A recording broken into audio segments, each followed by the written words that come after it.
So let me begin by introducing to you all the high-profile delegates and also distinguished guests who are gathered here today to join us in this great and awesome stakeholder forum. The first is from the Presidency of the Republic of Ghana, the Personal Director of Diaspora of Academic Affairs. We could put your hands together for him, monsieur. And also delegate from the Ministry of Education, the Personal Director in charge of Tertiary Education. Okay. Also with us, the former Minister of Education. We can put your hands together. I want to do a formal introduction later on. We have members of the Advisory Council of the Carnegie African Diaspora. Put your hands together for the council. No, so vice chancellors and dignitaries, hosts of the Carnegie African Diaspora Fellowship Program, and also some of the scholars who are also joining us here, other academicians, and delegates from, representatives from the private sector, particularly as the African Private Sector Summit. Nice people, you're welcome. And we'll begin with a very, very important welcome address from the Secretary General of the Association of African Universities, and the person of Professor Olushola Oyewole. Put your hands together for me to make it up stage to make the welcome address.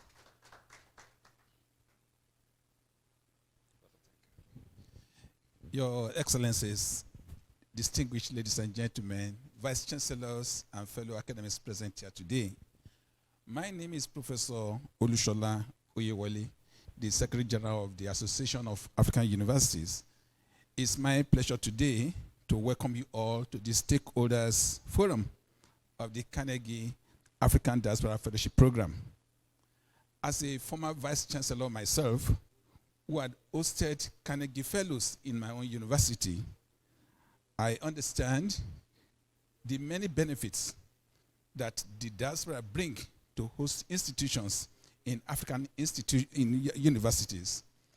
I've benefited from the teaching support, research support, curriculum review support, and many others that we benefit from these diaspora fellows. I'm glad that countries in Africa now are now setting up special diaspora trust fund to support diaspora program in their institutions. I want to tell you today that AAU, the Association of African Universities, is highly committed to supporting diaspora programs in Africa and in African university system. Indeed, our proposals to university vice chancellors and heads of department and deans is that it's high time we see this diaspora as virtual faculty members of our departments. And with this, you can benefit from their experiences outside your various countries. Today, I will not take you time, but just to welcome you and seize this opportunity to invite you to a short clip about AAU so that you know what we do and what we stand for in AAU. Please just spend some few minutes to watch this clip. Thank you. This is the Association of African Universities, AAU, an international non-governmental organization founded in Rabat, Morocco in November 1967 by heads of African higher education institutions to promote exchanges and cooperation among themselves with the community of higher education and other strategic stakeholders. The AAU envisions continuing to be the leading advocate for higher education in Africa with the ability to provide support to its member institutions to meet national, continental, and global needs. This will improve the quality and relevance of higher education in Africa and enhance its contribution to Africa's development. AAU membership is spread across the 5 geographical divisions of Africa: North, South, East, West, and Central, with the association's constitution having been revised to meet universities outside the continent as members. It counts more than 400 African universities among its members, and their number continues to grow. Here are some of the benefits of AAU membership. 1. Growth. The AAU provides one of the best continental platforms for institutions to grow through partnerships, identifying new opportunities in the higher education space and utilizing resources and contacts to enhance the institutional effectiveness through partnerships, agreements, and working relationships. 2. Visibility. The AAU offers greater exposure of member universities in local, regional, and international events by being placed on the AAU mailing list, which reaches the wider higher education community, development partners, and other higher education stakeholders, and increased media presence through the AAU Media Outreach Source, a continental media platform for higher education. And 3. Contribution to the knowledge pool. This is achieved through extensive collaboration and cooperation on issues of mutual interest to higher education in Africa. The AAU operates in 4 official languages: English, French, Arabic, and Portuguese. Its purpose is to connect, create networks, share information and experiences, and collaborate with strategic actors in higher education in various fields, including institutional strengthening, capacity building, collaboration in research, teaching, learning, and consultancy services. The AAU headquarters is in Accra, Ghana, but it has expanded to establish the East African Regional Office in Khartoum, Sudan, the North African Regional Office in Cairo, Egypt, Nigeria Country Office in Abuja, and the North American Regional Office currently located in Washington, D.C., USA. The AAU is governed by a 15-member board of directors elected continentally based on geographic, linguistic, and gender considerations. The board of directors meets annually to review the implementation of the decision of the association's General Conference, which is the association's highest decision-making platform. The Secretary General is the Chief Executive Officer of the AAU and is responsible for the daily operations of the association. The association is administratively supported by membership fees, while programs, projects, and other institutional activities are funded by various development partners. These collaborating partners are many and varied and include the African Union, European Union, World Bank, Carnegie Corporation of New York, Swedish International Development Corporation Agency, and Education Sub-Saharan Africa. The AAU is the lead higher education implementing agency for the African Union's Continental Education Strategy for Africa. The association currently manages the World Bank project entitled Africa Higher Education Centers of Excellence for Development Impact AIDS Impact. It houses the African Network Unit for Research and Education, RENU, and the African Quality Assurance Network, AFRICAN. The platform for networking with strategic stakeholders, including policymakers and development partners, and building inter-university alliances, bringing together stakeholders to showcase Africans' quality work through research, reflection, consultation, debate, cooperation, and collaboration, and lead agency in building human and institutional capacity and providing leadership on emerging issues that provoke academic thinking are all embedded in one institution. Here is the AAU, the voice of higher education in Africa. And also the Carnegie Corporation of New York's representative, Claudia Fratelli. Can we see your hand, please? Give us a wave. Let's see Claudia. So Claudia will join me up here to also give a welcome address. So Claudia, join me up here. Put your hands together, nice people. We can do it better. Thank you so much for inviting us here. It's a pleasure to be here. Thank you so much for coming today. My name is Claudia Fratelli. I'm a program officer at the Carnegie Corporation of New York. Many of you already know us. We're a foundation based in New York, and we've been supporting African higher education for about 20 years. And Ghana has been a partner country, especially University of Ghana, over the last 12 years or so. Today, we're here to talk about the Carnegie Africa Diaspora program. Most of our funding is focused on postgraduate training and research. diaspora linkages, and higher education policy. I would also like to thank the Honorable Former Minister, Jane Nana Apoko Agiman, and Mr. Ababio, the Director of Diaspora Affairs from the Office of the President. Really pleasure that you could be here today. And Mr. Eric Nikamia from the Director of the in charge of tertiary education. I'm not sure if he's here yet, but I think he's on his way. So I'd like to also thank our partners, the Association of African Universities. This is actually a new partnership. We were previously partnering with United States International University based in Nairobi, Kenya, and the Vice Chancellor stepped down, so we thought, Paul Zaleza, I'm sure many of you know him, and we thought it was an opportunity to partner with a more Pan-African organization who reaches into all the countries. Thus, it made a lot of sense. Association of African Universities already has a strategy on the academic diaspora. I'd also like to thank our partner, Institute of International Education, specifically Jeremy Coates, who has been the administrator. Many of you have interacted with him through the fellowships. So, and all those that have helped to bring this together, especially at the Association of African Universities. Ransford Beko has done a huge job. I can't see him where he is right now, but he's really done a lot to prepare this and help us as a partner. So as I said, today we are here to talk about the Carnegie African Diaspora Program. If you've seen this paper on your desk, it kind of summarizes all the fellows that have come to Ghana. So there's been 83 fellows from, this is just North America because this program only operates in North America. We have another program at the University of Ghana, and Professor Ya Ntiamo Badu is here, who has been heading that program, so I hope you have a chance to speak with her as well. Those are additional fellows. But you can see the universities represented. The top three are KNUST, University of Ghana, and University of Education, Winneba. You can also see where these fellows are coming from.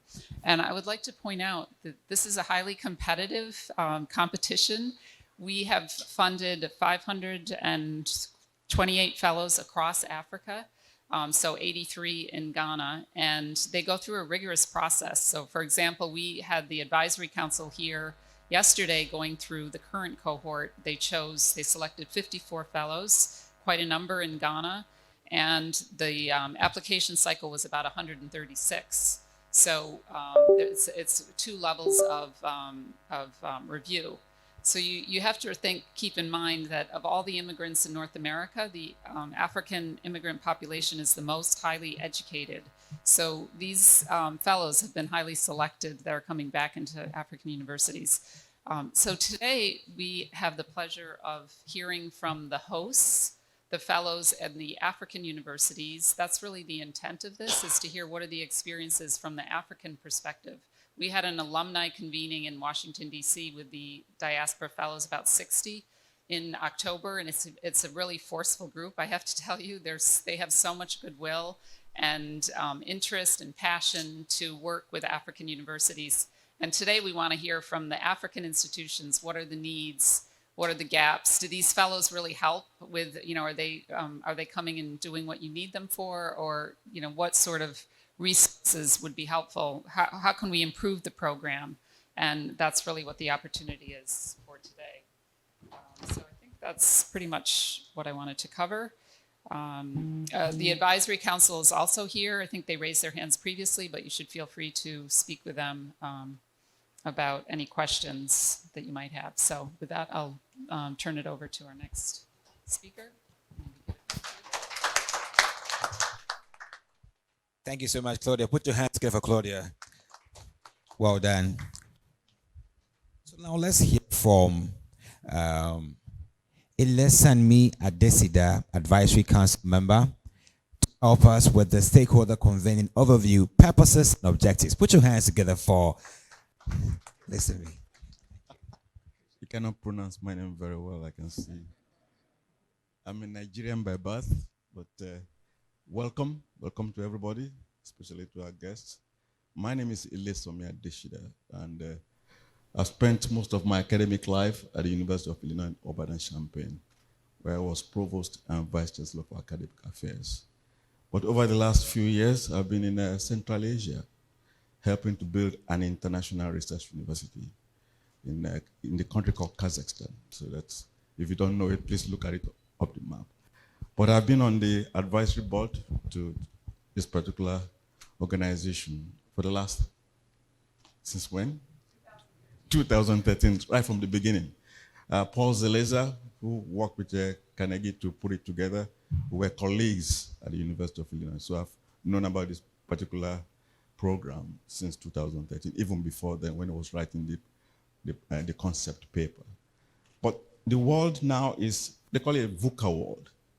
It's volatile, uncertain, complex, and ambiguous. And every day is becoming even more hyper VUCA. It's a VUCA world. So how does that relate to academic institutions? The anxiety, the lack of funding, all breeds anxiety. And how do we work together as Africans to see how we chart our path forward? That's one of the prime objectives of putting this body together. So we've worked together over the last 13 years, since 2013, trying to select the best of the best from the West, which were of African origin, to come and work with faculty and students in our institutions in Africa to see how we chart the way forward. I think we all have opportunities to contribute, and today is actually, as Claudia said, to hear from you, and also to work with the council on a continuous basis on how we can improve the program and actually expand it, working with AAU and other organizations of academic institutions in Africa. ARUA, RUFOM that I found out today, I didn't know about that one, and other institutions, other organizations. How do we work together to really make sure that we make progress in the education of our youngsters on the continent? Many of us are outside. How do we come back? Brain circulation, whatever you call it. Brain is a diffusive element. Memory, knowledge is diffusive. You cannot bottle it up somewhere. But how do we bring all this back to Africa to really help? So that's the job of the advisory board. Work with Carnegie, work with AAU to really advance the cause of African education. Thank you. Thank you so much. So almost a decade, this has been successful, trying to transform brain drain back into brain circulation in the African continent, and Carnegie has done so well to help this materialize. Put your hands together for Carnegie, nice people. So at this point, I would like to invite our distinguished speakers on the list. We're fortunate to have Dr. Eric Nkansa joining us from the Ministry of Education, Director in charge of Tertiary Education. You're welcome.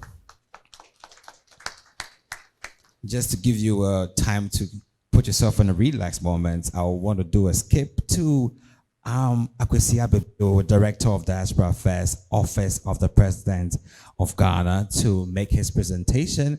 Put your hands together for him as he makes his way to the stage to make the presentation. We can do it better, nice people. Thank you, moderator, MC. Good afternoon. Honorable, distinguished guests, all the people gathered here, specifically Claudia and your team, the Carnegie Corporation, the AAU membership. Thanks for this opportunity for the Diaspora Affairs Office to come here and dialogue with you and listen to you and pay attention to how you have been doing it, and to also join in the conversation to see how we can help the diaspora community play its meaningful role towards the development of the country. I will be speaking to you on the importance of the diaspora and the success and the successes of the prior initiatives and the upcoming diaspora engagement policy that is aimed at having a holistic view of how the whole country should have a document, a framework to engage the diaspora for future development. The diaspora of any country comes with a very powerful asset. They bring capital, varying skills, and a global spotlight which, when harnessed, can help transform a nation. And I'm glad that with the help of Carnegie, with the help of the AAU, you are already in the process of doing exactly that. There are key ways that these can be cultivated, such as the national-led diaspora, academic diaspora intervention roadmap, which I have the benefit of associating with Dr. Setrana and her team, and others who have contributed to produce this roadmap that, if implemented, if adopted, if given the resource to push, will go a long way to advance this common interest with the AAU.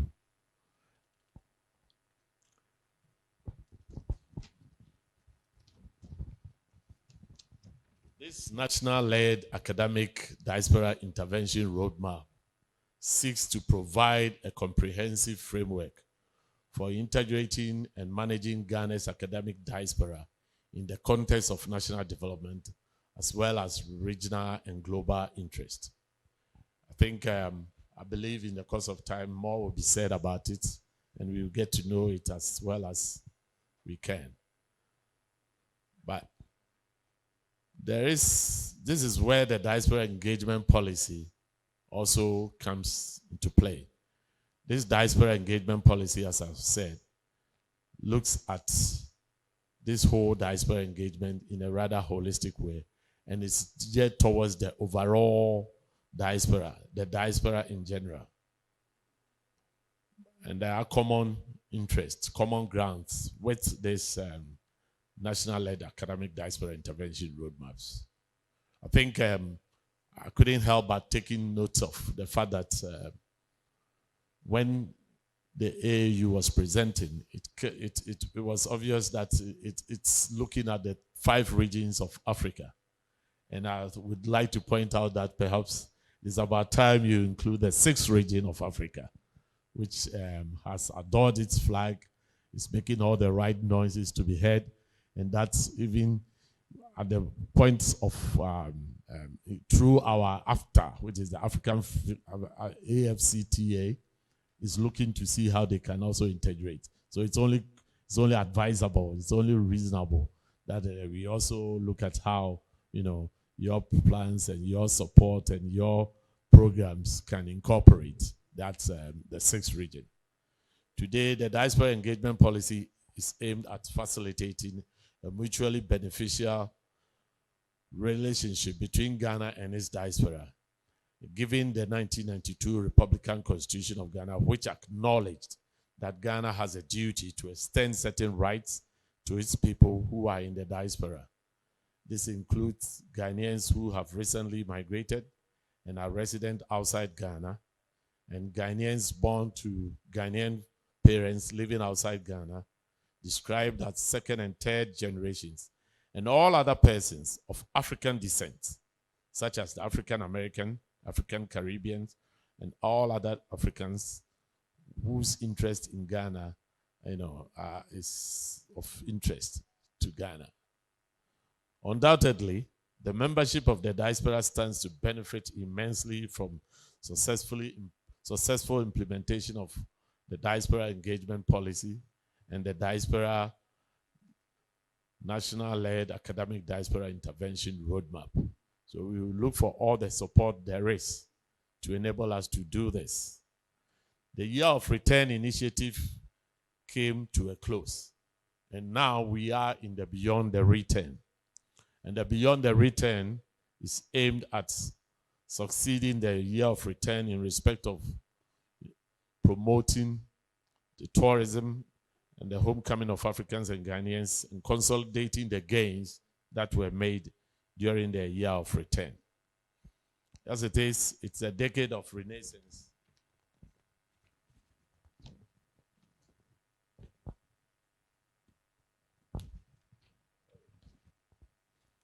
Between the 2020 and up to 2030. And we are hoping that as many as other migrant groups, social security portability and other things that are of interest to us as a country would all be looked at. In conclusion, until recently, we would say Ghana had no migration policy. Until recently, Ghana had no national migration policy, let alone a diaspora engagement policy. Meanwhile, the Ghanaian diaspora continues to play a significant role in the development of the country. But over the years, the government of Ghana has embarked on an initiative to engage the diaspora population. These initiatives include the creation of the Diaspora Support Unit in 2012 within the Ministry of Foreign Affairs and Regional Integration, which was updated in 2014 to the Diaspora Affairs Bureau. And then currently, it is the Diaspora Affairs Unit once more because of the creation of the Diaspora Affairs at the Office of the President. By working closely with this unit and giving it a political leadership, we have been able to advance so many of the diaspora agendas and push the issues that confront the diaspora. And we are happy through such initiatives, we also get the opportunity to contribute. We need a stronger and a systematic approach and a framework to help the diaspora engage better and transition more seamlessly. We are in the final process of implementation of the policy, but need further support from domestic nationals and diaspora to see its enactment and accomplishment. As the world looks to us on our success in building a movement of diaspora activation, let us now extend our leadership and stamp this policy to support the people who have engaged with the nation, with a policy that guides with their transition both across the academic diaspora and the other encompassing diaspora communities in their varying needs. Thank you.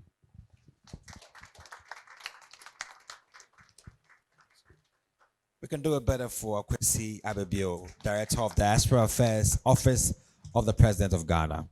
And now I'm also going to invite Eric Nkansa, Director in charge of Tertiary Education, the Ministry of Education, Ghana. Put your hands together for Eric Nkansa. Thank you. Thank you so much. Mr. Secretary General, please permit me to stand on the existing protocols to share a few remarks with all gathered here. But let me also acknowledge the former Minister for Education. I know you pardon me because I'm doing so because that is my boss's predecessor. So permit me to acknowledge his presence. I would like to also extend the greetings of the Minister for Education to all gathered here. He would have wished to join this program, but for cabinet meeting, currently as we speak, they are in a cabinet meeting. He would have actually loved to be here. Let me just say a few things. The minister is very much excited, and for him, he also identifies as a diasporan, and so he's very much excited about the partnership between the diasporans and the Ghanaian and the African community. And he very much also appreciates all the work that is being done over the years by the Association of African Universities, and most importantly, the Carnegie African Diaspora Fellowship Program. I think this is the 9th time that they have been here in Ghana for a similar event. Let me very quickly congratulate you and the Association of African Universities for putting this together. Obviously, we know that we have assembled the finest brains in Africa here and also diasporans here to come and discuss issues of concern to our tertiary education. And as somebody from the tertiary education space and also the head of the Tertiary Directorate of the Ministry of Education, I would like to share a few initiatives and targets because I've been given only 10 minutes and I have to make sure that I work within the 10 minutes.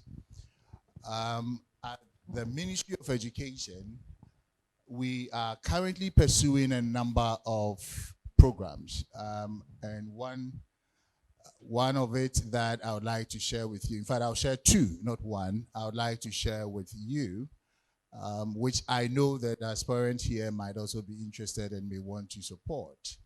How to do with the targets of the ESP, that is the Education Strategic Plan 2018 to 2030. We're looking at increasing Ghana's gross tertiary enrollment ratio, and I think this has been underscored by His Excellency the President in his last State of the Nation's address and even this year's State of the Nation's address. As of last year, we had 18.84%. Ordinarily, you would say that is quite a decent figure compared to some other African countries. But we cannot be content with that, because if you want to transform your country through education, then you need to have that critical mass of your tertiary students or graduates in there's such a chunk. In fact, at minimum, you should have 40%. And so it is not by accident that if you scan through countries that have developed, you would realize that many of them are above the 40% mark. Indeed, South Korea is currently doing 95.9%. And you can see how they've transformed over the last 40 years. So if we say this, we don't say that lightly at all. We want to push our gross tertiary enrollment ratio from the 18.4 as it was last year to 40% by 2030. Last year was 18.84. This year, at the beginning of the academic year, we had done 20%. Though marginal, one can celebrate it, because then you begin to see that the steps and measures that you put in place to increasing the gross tertiary enrollment ratio is yielding some dividends. So there are a number of things that we believe can be done to help us spur the numbers. Some of which are quite long-term, some of which are also medium-term. You may want to expand the capacity of the existing tertiary institutions that within the short, medium term, you should be able to do that. Recruiting more academic staff, expanding existing infrastructure, and then making sure that you increase your capacity to be able to absorb more students. And that is exactly what we're pursuing. Beyond that, we are again going to build 5 new universities, and the focus is on STEM in the 5 new regions across the country. I'm sure you will know this will also take a bit of time. I mean, it wouldn't give you the results immediately as you may want. But it's an area that we can all help push some resources there to making sure that at least all these 5 new regions have had the universities. And there are some existing institutions which are also being converted into universities. I can cite the example of Kintampo Rural Health Training. I think it's also on the radar. We are looking at making it a standalone university. That's quite also a long term. And then the Hohoi campus of UHAS is also being earmarked to become a standalone university, increase its capacity to be able to absorb more. And as we speak now, contracts have been awarded for the Bunsu campus of the UESD to also become a standalone university. This is aside the 5 new universities that government envisages or government wants to build. So all these would be to increasing access for tertiary education across the country. And I think it will be a good time to invite our friends in the diaspora to also join hands with us to march forward in this direction.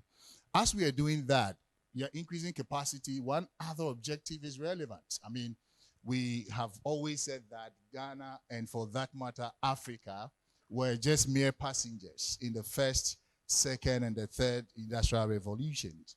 We are in the fourth industrial revolution. We cannot afford to continue to be passengers. We want to be real players of the fourth industrial revolution. How do you do that? You can simply do that when you have done what those who are doing it have been doing, which is making sure that a chunk majority of your tertiary graduates are in STEM-related areas. And so the focus is that we want to ensure that at the tertiary level, we have more of our graduates in STEM-related fields. And how are we so going to do that?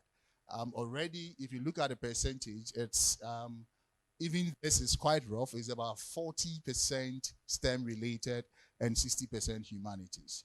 This is even a crude one, because if you interrogate the numbers, you might get something lower than even the 40%. So we are looking to flip that, if not for anything at all. You have 60% of your tertiary graduates in STEM-related fields, and then 40% perhaps in the humanities.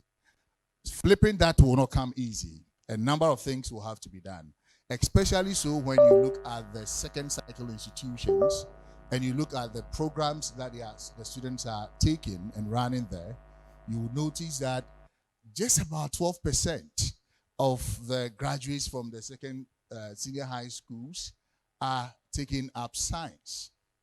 So if you have majority of the people there doing non-science programs, it's quite difficult to flip it up there, to turn it at 60%, 40 in favor of science. And so we have taken notice of that, and something is being done. As we speak now, if you look at last year's budget, what happened was government had earmarked to build about 35 new STEM schools, which are mainly STEM for secondary schools. 10 of it have been started already. The others will be pursued, perhaps in the medium to long term. But 10 of it have been started. And as we speak, I think about 3 or 4 have already been operationalized, and they're accepting students. The focus of these institutions are towards just STEM.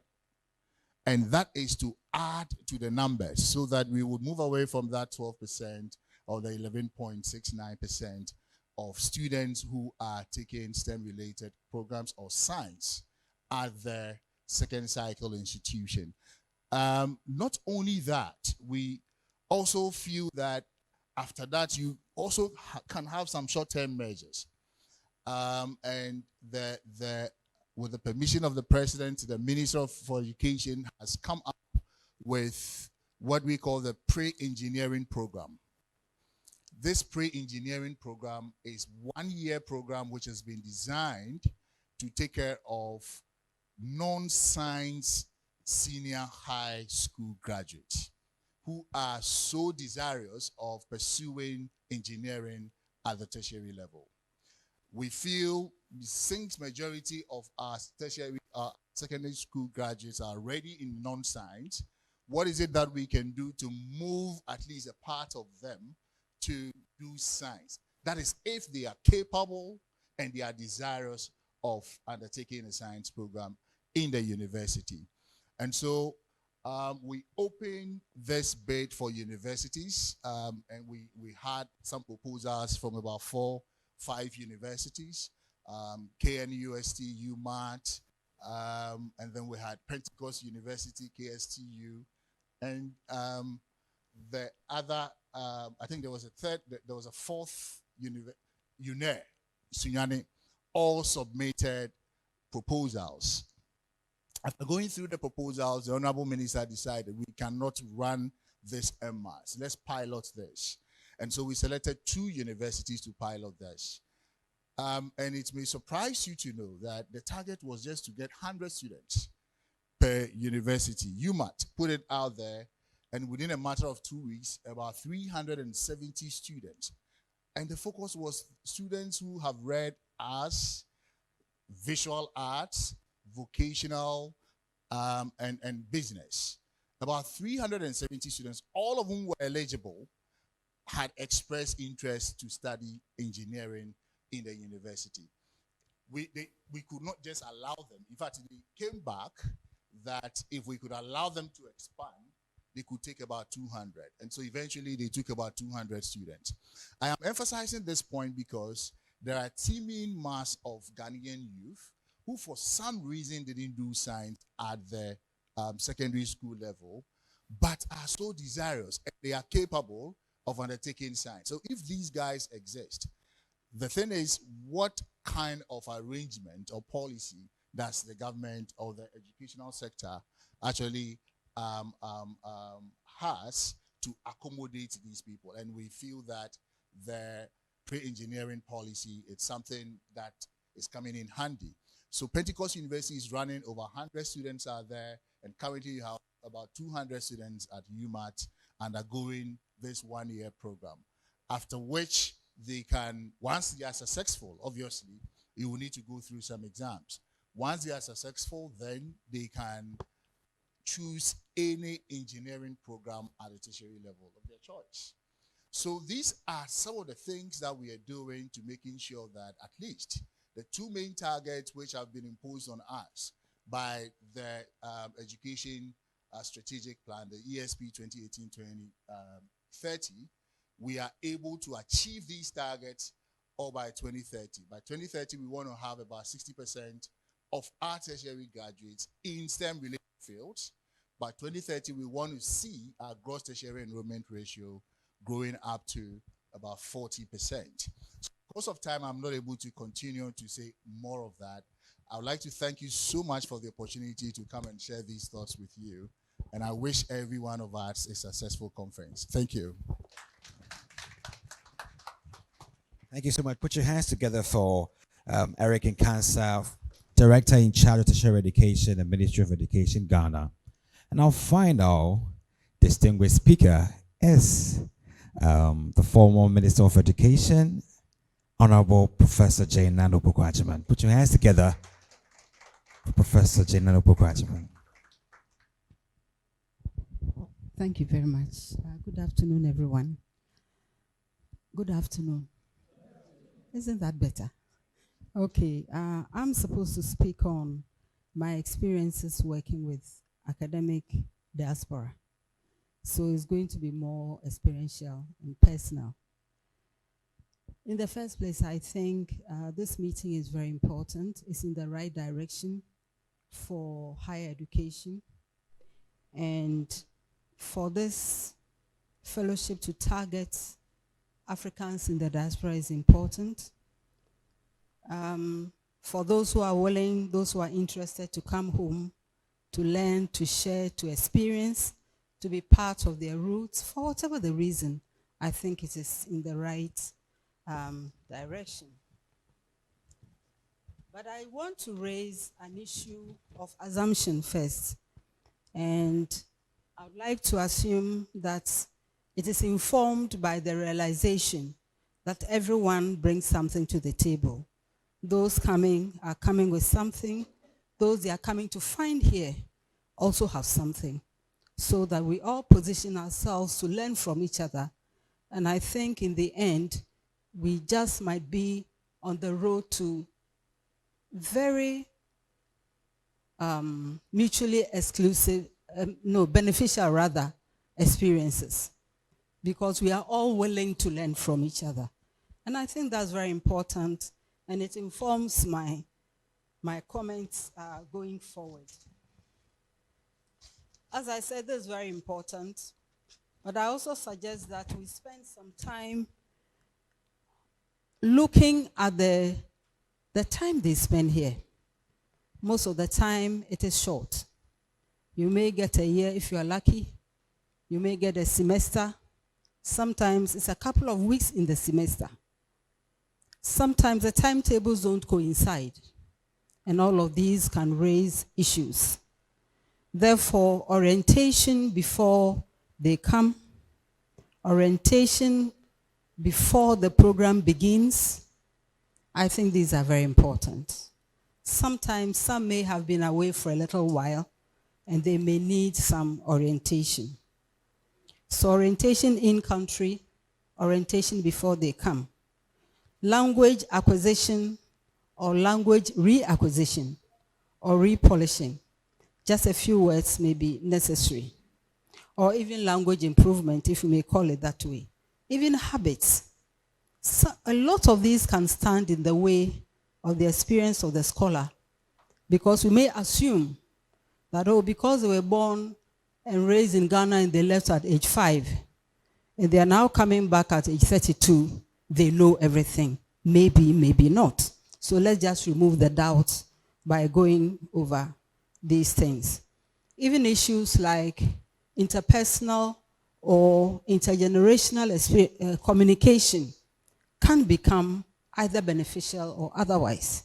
So I'd like to suggest that we look at them. And then in the departments where they are going to spend their time, synchronization of the curriculum or the syllabi will be necessary.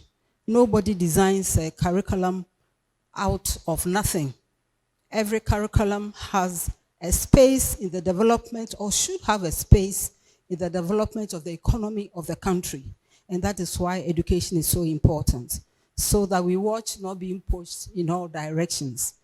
Otherwise, in the end, it might not be as beneficial to the host institution as we may want. So I suggest we look at that. Even manners of delivery in the lecture theater. Measurement and evaluation.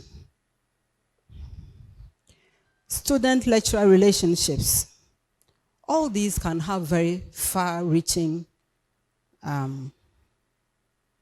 conclusions if we look at them very carefully. And as I keep saying, nobody travels, or hardly does anybody travel with an empty suitcase. There's something in the suitcase, and there's also something in our head, our assumptions as we move on. What were the assumptions? And these show the limitations of any application form. Yeah, you write your statement and so on, but your real intention may show up in the field. And that is why those orientations are very, very important. We all have assumptions, we have prejudices, we have fears, we have expectations.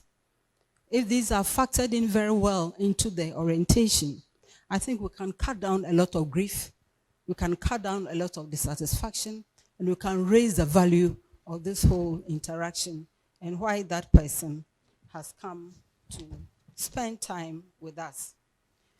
Perhaps it is time also to look at maybe some specialized study abroad program for our colleagues abroad, maybe when they are younger, let's say in graduate school or even earlier, just so that, you know, bridging the gap becomes a little bit easier. I'm raising all of these issues with the aim that we can always make things better, so that we don't make so many assumptions about working with our colleagues in the diaspora.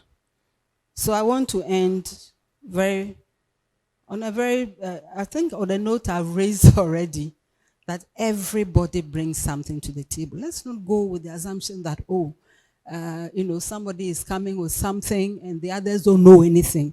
It does not create good relationships in the department. Thank you very much. So this moment, I'm going to give the microphone to a very, very astute member of the Carnegie African Diaspora Fellowship Program to join me upstage right here to introduce the scholars as they present their insights. Jeremy, you can join me right here. Put your hands together for Jeremy. Good afternoon, everyone. Thank you all to our distinguished speakers for joining us today. We greatly appreciate your words and your vision and sharing it with all of us, and wishing you the best as you move all your agendas forward. I want to thank Carnegie, of course, for making this day possible, and our colleagues and friends at the AAU, the Executive General and Ransford, and the many, many wonderful staff who are here. I think you should give a hand to the AAU TV people. I think there are about 20 of you here today doing a great job making sure everything runs well and on time. We're getting ready to move into our next session, which is going to be really soliciting a lot of feedback.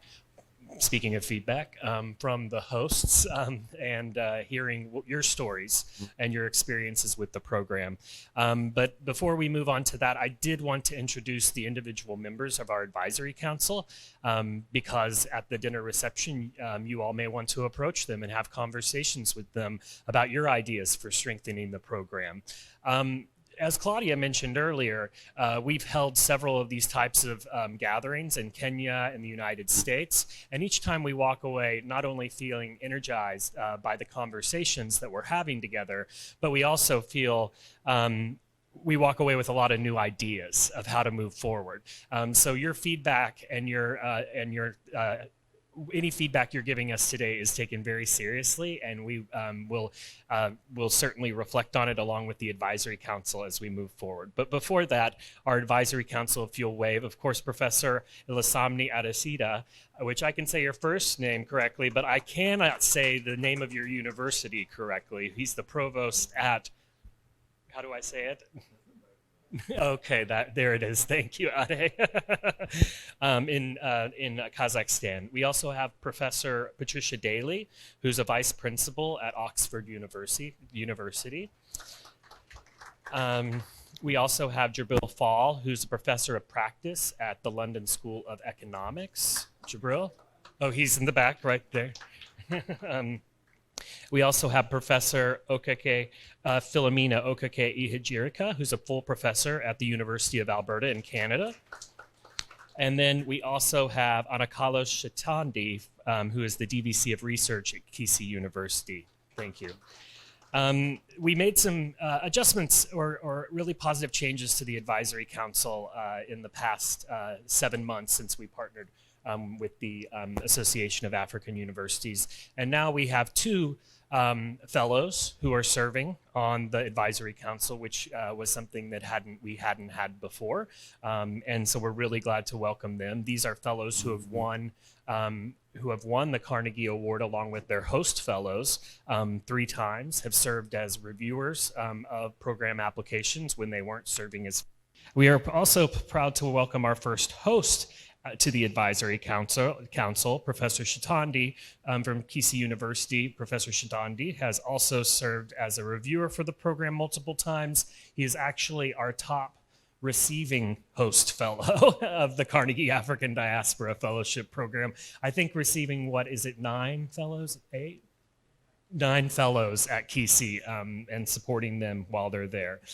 So before I introduce our next host fellow speakers, I would like anyone in the room, if you are a Carnegie African Diaspora Fellow or host fellow, can you please raise your hand in the air so we know who you are? Okay, thank you. Oh, great to see you all here, and I'm excited to visit with you at the reception later. You know, without the host fellows and our diaspora fellows, we would have no program. We would just be a bunch of ideas. So thank you all for really putting, all the work and effort you do in this to make this program a success and a possibility. So we should give a big round of applause, like a really loud one, for our hosts, our host fellows and our diaspora fellows here today. Okay, so how the rest of the afternoon is going to kind of run, just to review the energy, the energy and the agenda. We're going to have some host presentations, and then that will be followed with a little bit of time for host fellows and any other diaspora fellows in the room to speak for a moment and give some feedback or share their ideas and experiences with the program. We will have a half-hour break, a snack break after that. And then from 4:30 to 5:15, we will have a 45-minute session with a video on the multiplier effect and the way forward. And this will be led by one of our wonderful advisory council members, Dr. Phil. So for our next group, and I'll just announce all of you at once, we have a host fellow and diaspora fellow pair with us today. We are fortunate enough that they were on their fellowship when we came to Ghana. They're at the University of Cape Coast. Our host fellow is Professor Raymond Adzaya, and then the diaspora fellow is Dr. John Dogbe from Barton University. They will be followed with comments from Professor Irene Krechi, who is a host fellow from the University of Ghana, who will share her experiences with the program. And then we will open up the floor to other hosts, depending on how much time we have, to share some of your experiences as well. We hope to have as much opportunity for the host fellows to share with the audience. You have a great, an amazing group of high-level individuals here today, of decision makers. So it's a great time for you to share your experiences with the success of the program, the challenges you experience, and how you might also be sustaining your collaborations between you and your Diaspora fellows. So with that, I'll invite Professor Raymond Edzaya up to share his reflections on the program, and then I'll just let John and Irene, you can just follow him as he finishes. So thank you all. Please permit me to stand on the already existing protocol. I'm Professor Raymond Edzaya from Department of Physics, University of Cape Coast. My fellow is Professor John Dogbe, Barton College, US. How did we get here? We have been teaching students the theoretical aspects of the physics, theoretical experimental physics. So we got to a point where we felt there should be a way by which we can link both the theory and the experiment for the students to see exactly what happens. And so we were debating about this as to how this could be done, especially looking at the environment and the limitations that we deal with. And so the discussion finally ended when we located one of the alumni of UCC, that's University of Cape Coast, Professor John Dogbe, and he has the skill in developing computational infrastructure for university. I've been doing this all over. He goes to the UK, he goes around doing it for other schools. So we said, why not bring you to UCC? And so we started a discussion from that point. We talked to our provost, talked to our dean, and then finally the Carnegie announcement came up, and we said, this is it. So why can't we go ahead and write a proposal? And then we wrote it, and thank God we won it, and here he is. And so we began, he came down, and he's been with us for quite about 2 months or so, getting to 3 months, yes.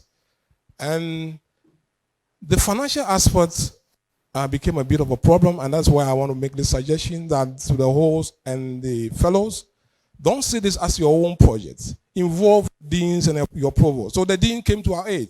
If this is what you want to do and you don't have the money, I will support it. And so we had to pull money from all coffers. He has supported us. The UCC alumni in North America also came in on board and said, well, this is a lot of a program. We will be ready to support it. So he came down for a number of computers which we couldn't have got money to buy here. And then we are now building the infrastructure. And we are happy about it. The whole university is happy. And it's going to be launched during the first week of June. And we are hoping that it will serve the purpose for which we are doing this. And additionally, once he's here, to make his experience richer, there have been cases that I gave him 100 courses to teach. So he was, at a point, I wanted him to have a diverse experience. So I said, John, why not come to, I'll be traveling, I'll be away for 2 weeks, why not come in and teach my 100 students for me? And he did so. Well, the students were so happy to see someone coming from US and spending time with them, sharing his experiences, how he began from here and where he is now. And they couldn't imagine this. And so it's actually helped.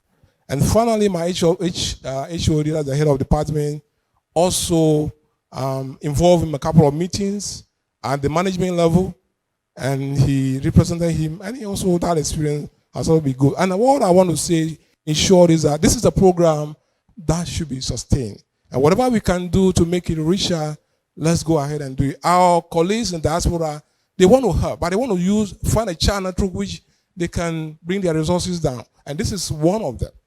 And please, let's sustain it. Thank you very much. Yeah. Thank you very much, Professor Ejia. My name is John Dogbe. I am a professor of chemistry and physics at the Barton College, North Barton University. And this is a small liberal arts college that offers master's program, not a PhD level, but we offer graduate programs to the master's in certain programs that we have. The project that we're working on is essentially building an infrastructure, a computational infrastructure for the University of Cape Coast. And this was an idea, as Raymond pointed out, we have tossed around pretty much almost like 4 years. We started having discussions in 2018.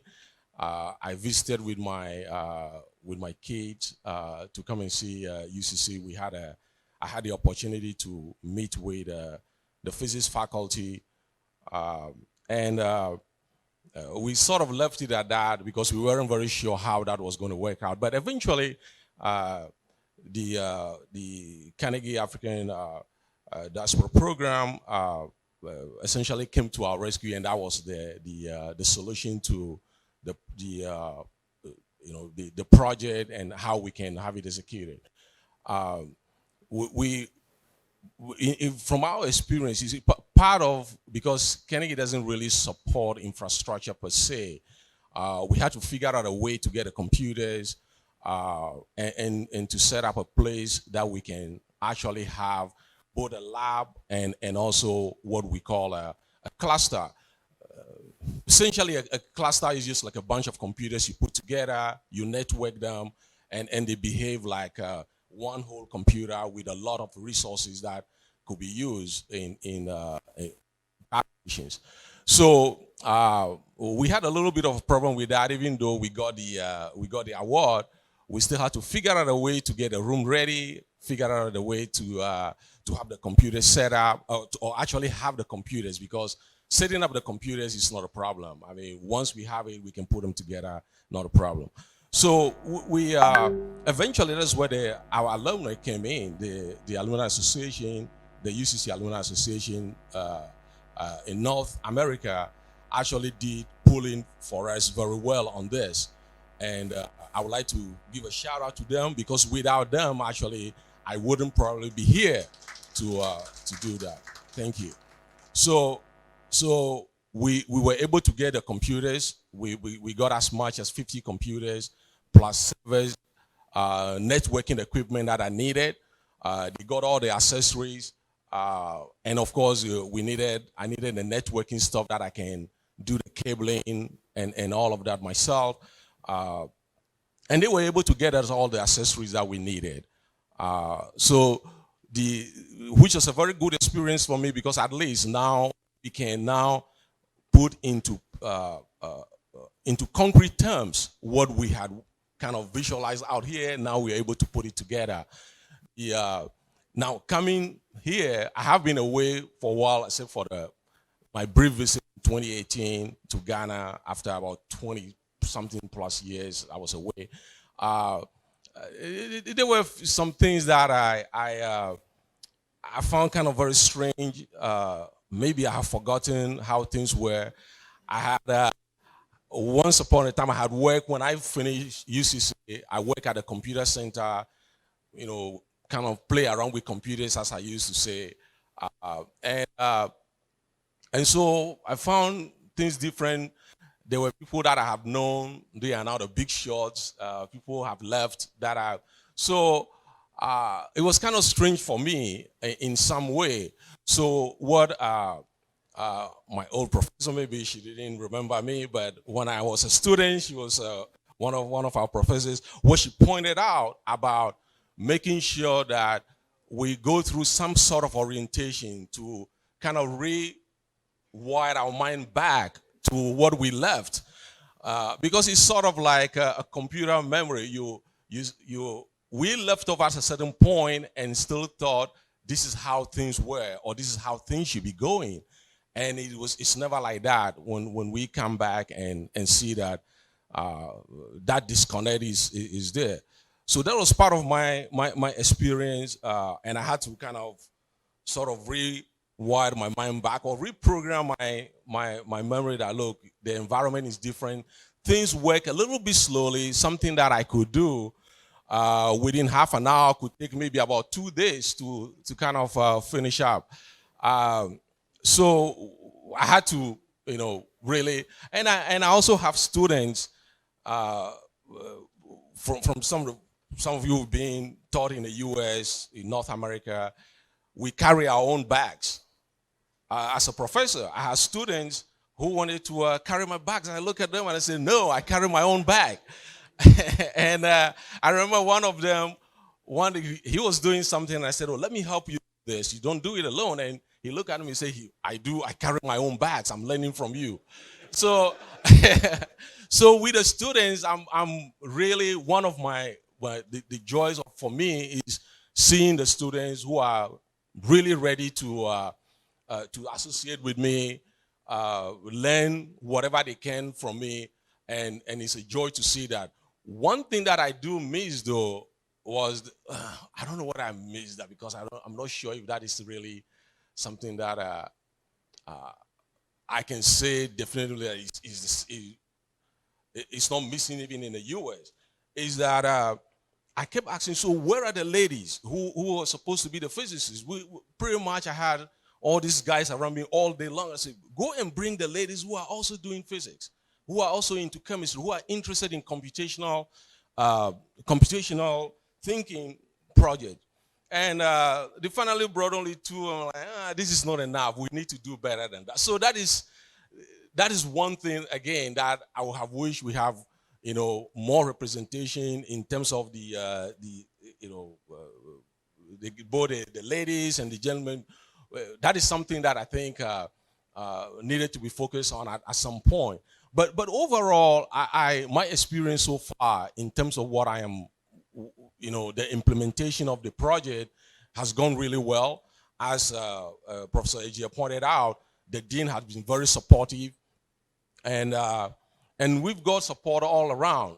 The other thing that I would also like to share is that I've got visits from the professors from math department who are interested, chemistry who are interested, environmental chemistry, environmental science in general who are interested. I have gotten visits from biologists who wanted to find out how can we also take advantage of the system. So this is a project that started off with physics in mind, and this has now spread across campus. So something like that makes it possible for the project to have a lot of buy-in, because now it's not just limited to the Department of Physics, but it's just the College of Agriculture and Natural Science. Pretty much everyone is interested in the project. And so my thing to them was, okay, what programs will you like me to install on the cluster? Because it's a system that it's a multi-user system, and I can install any program that all these disciplines require so that everybody can use it. And our dream, hopefully this will be realized, is that one day we can expand this, because right now what the Alumni Association has given us is essentially computers that, because again, they don't have a whole lot of money to afford this, but something to start off with. And hopefully with support of Carnegie, what we have started, it will grow up and we can have a much better system for the clusters, and this can become what I would like to see as a center of computational science, where all these departments, all these disciplines can make use of the resources that we have. Shifting off a little bit from the program for the project itself, one thing that I would like to point out is that it got to a point where I know Carnegie says, hey, provost or somebody up to that rank need to sign that, hey, we're going to have a cost sharing. They provide accommodation. Of course, Raymond and the wife, Dorcas, has been very supportive. I like vegetables a lot. They go to the university farm, get me fresh vegetables, great. So they have been, I have no complaints at all in terms of what is expected of, Carnegie expected of them, getting me into this. But I also have that queasy feeling that Carnegie tossed me out there and then just left me alone.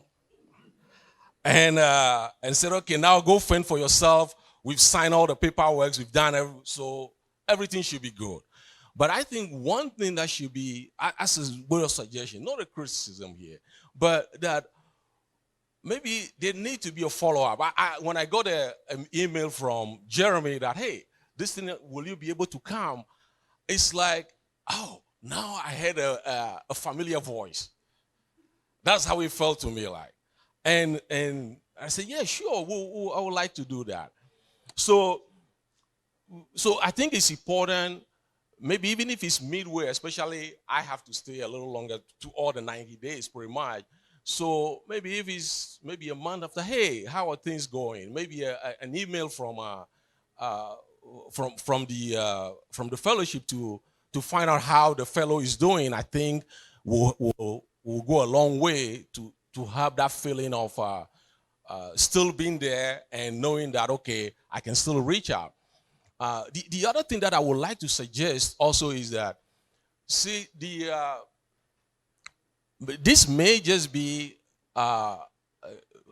maybe unique to UCC, I'm not very sure, but I think it might also be well if once all the paperwork is done, for the fellowship to write now to the university itself, so the highest authority possible, and said, hey, we now have finalized this for a fellow to come. And so there will be that expectation at the highest level. So if there is something needed, be it problem with my accommodation, be it a problem with the food, whatever it might be, conceivable. And I can tell you there are problems, but in some of these areas, but whatever that may be, at least when I walk to the office of, I don't know, the estate manager, saying that, hey, this is what, my roof is flying off, or whatever it is that I will make known to them, they will take it seriously. And one note I would like to end with this, which may sound trivial, but for me, again, it goes back to what Professor Jane said, was that, see, at times we now have to relearn the way of talking, how the intentionality of the language itself may remain the same, we use the same words, but it might not mean the same way, but out across, it may mean something slightly different. So I needed a ladder. There was a problem with one of the network stuff, and I needed a ladder. I went to the electrical shop and I said, hey, I would like to borrow a ladder. And there were about 5 or so workers there. Nobody cared. I mean, they all just still went on doing whatever they were doing. Please, I would like to borrow a ladder. Nothing. There was a guy sitting at the desk flipping through some papers. So I waited again. I said, please, I would like to borrow a ladder. And the guy looked up at me and said, oh, over here, we don't borrow ladders. I said, wait a minute. What? I was appealing. I wanted to borrow. Over here, maybe he didn't really mean it in a bad way. But for me, if I hear that in the US, it is not a way to respond. And I said, well, when I came here, I didn't flaunt my qualifications at you. I didn't say, hey, I am Professor this, give me a ladder. I didn't do that. I said, please, have you seen me before? He said, yes, yeah, I came to do something for you. I said, well, if you're not even sure, you could even say, oh, remind me again, who are you? And then I'll explain. So next time, don't behave like this. I was a little, put it without vote. But in any case, I gave him what I think in a very nice way. I said, don't do that again. You never know who is talking to you, and I left. But he never asked me to come back for the ladder. See? Because over here, we do not borrow a ladder.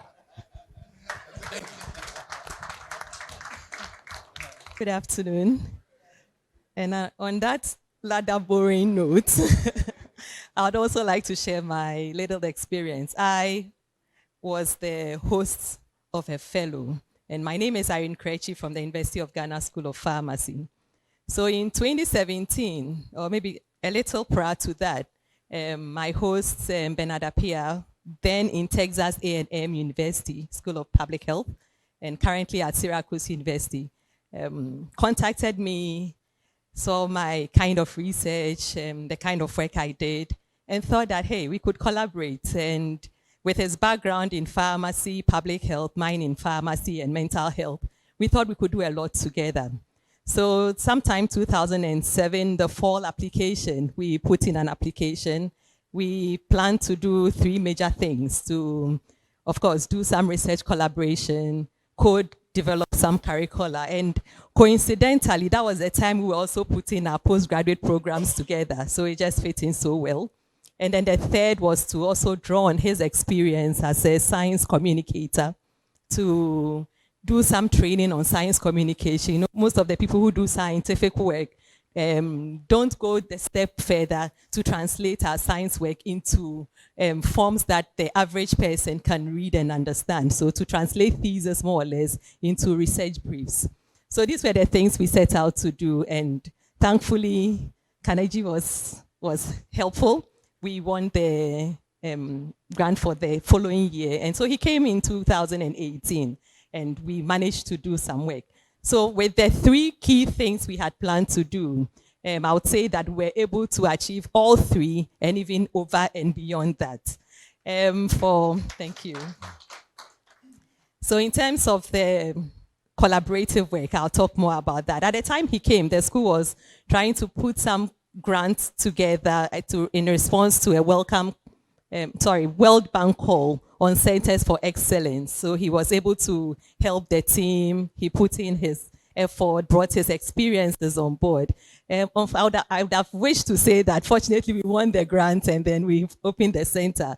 Unfortunately we didn't, but it was a good experience.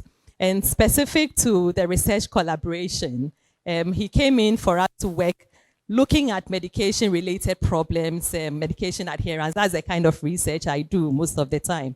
So we put in another small grant call within the Carnegie Diaspora and Fellowship Program, known as the Supplementary Fund. So we got some extra $1,000 thereabout dollars. We got that, and we're able to do a small pilot study among community pharmacists to see the experiences on their medication-related issues, their thoughts about medication on adherence and its impact on disease outcome.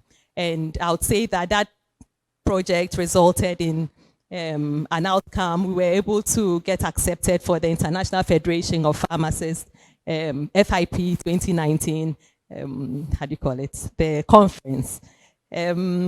Unfortunately, we're targeting the Carnegie post-fellowship.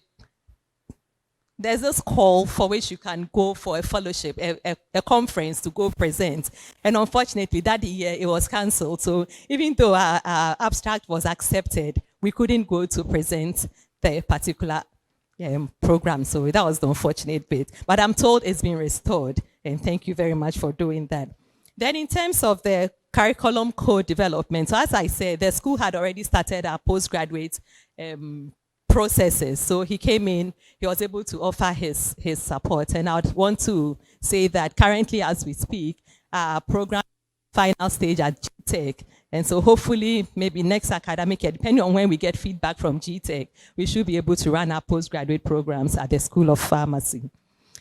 Then, in terms of the training also, at the time he came, students were on holiday. So we had to plan to see how best to get the students to come. Fortunately, we were able to get over 100 students, postgraduate, undergraduate students, to come for the 3-day workshop on translating their thesis and their dissertations into research briefs, and it was a very successful program. We also had a similar workshop for faculty, and that also went very well. So going forward, or what has happened, he left 2018, and subsequently we've really been in touch. We've been doing a lot of work together. So in 2018, we were able to put a manuscript together, which was published. The following year, 2019, we got 2 papers based on our collaborative work. The following year, I'm sure you can also guess the number, another 2 papers in 2019. 2020, we got another 2 papers. 2021, we got 2 publications. And as we speak currently, we have 1 paper we have worked on, and they are still related to the medication use, medication non-adherence behaviors. A few attempts at trying to win some grants to move the research further has been a bit of a challenge, but as you all know, in higher education, you have to keep trying, and eventually you would likely get the funding approved.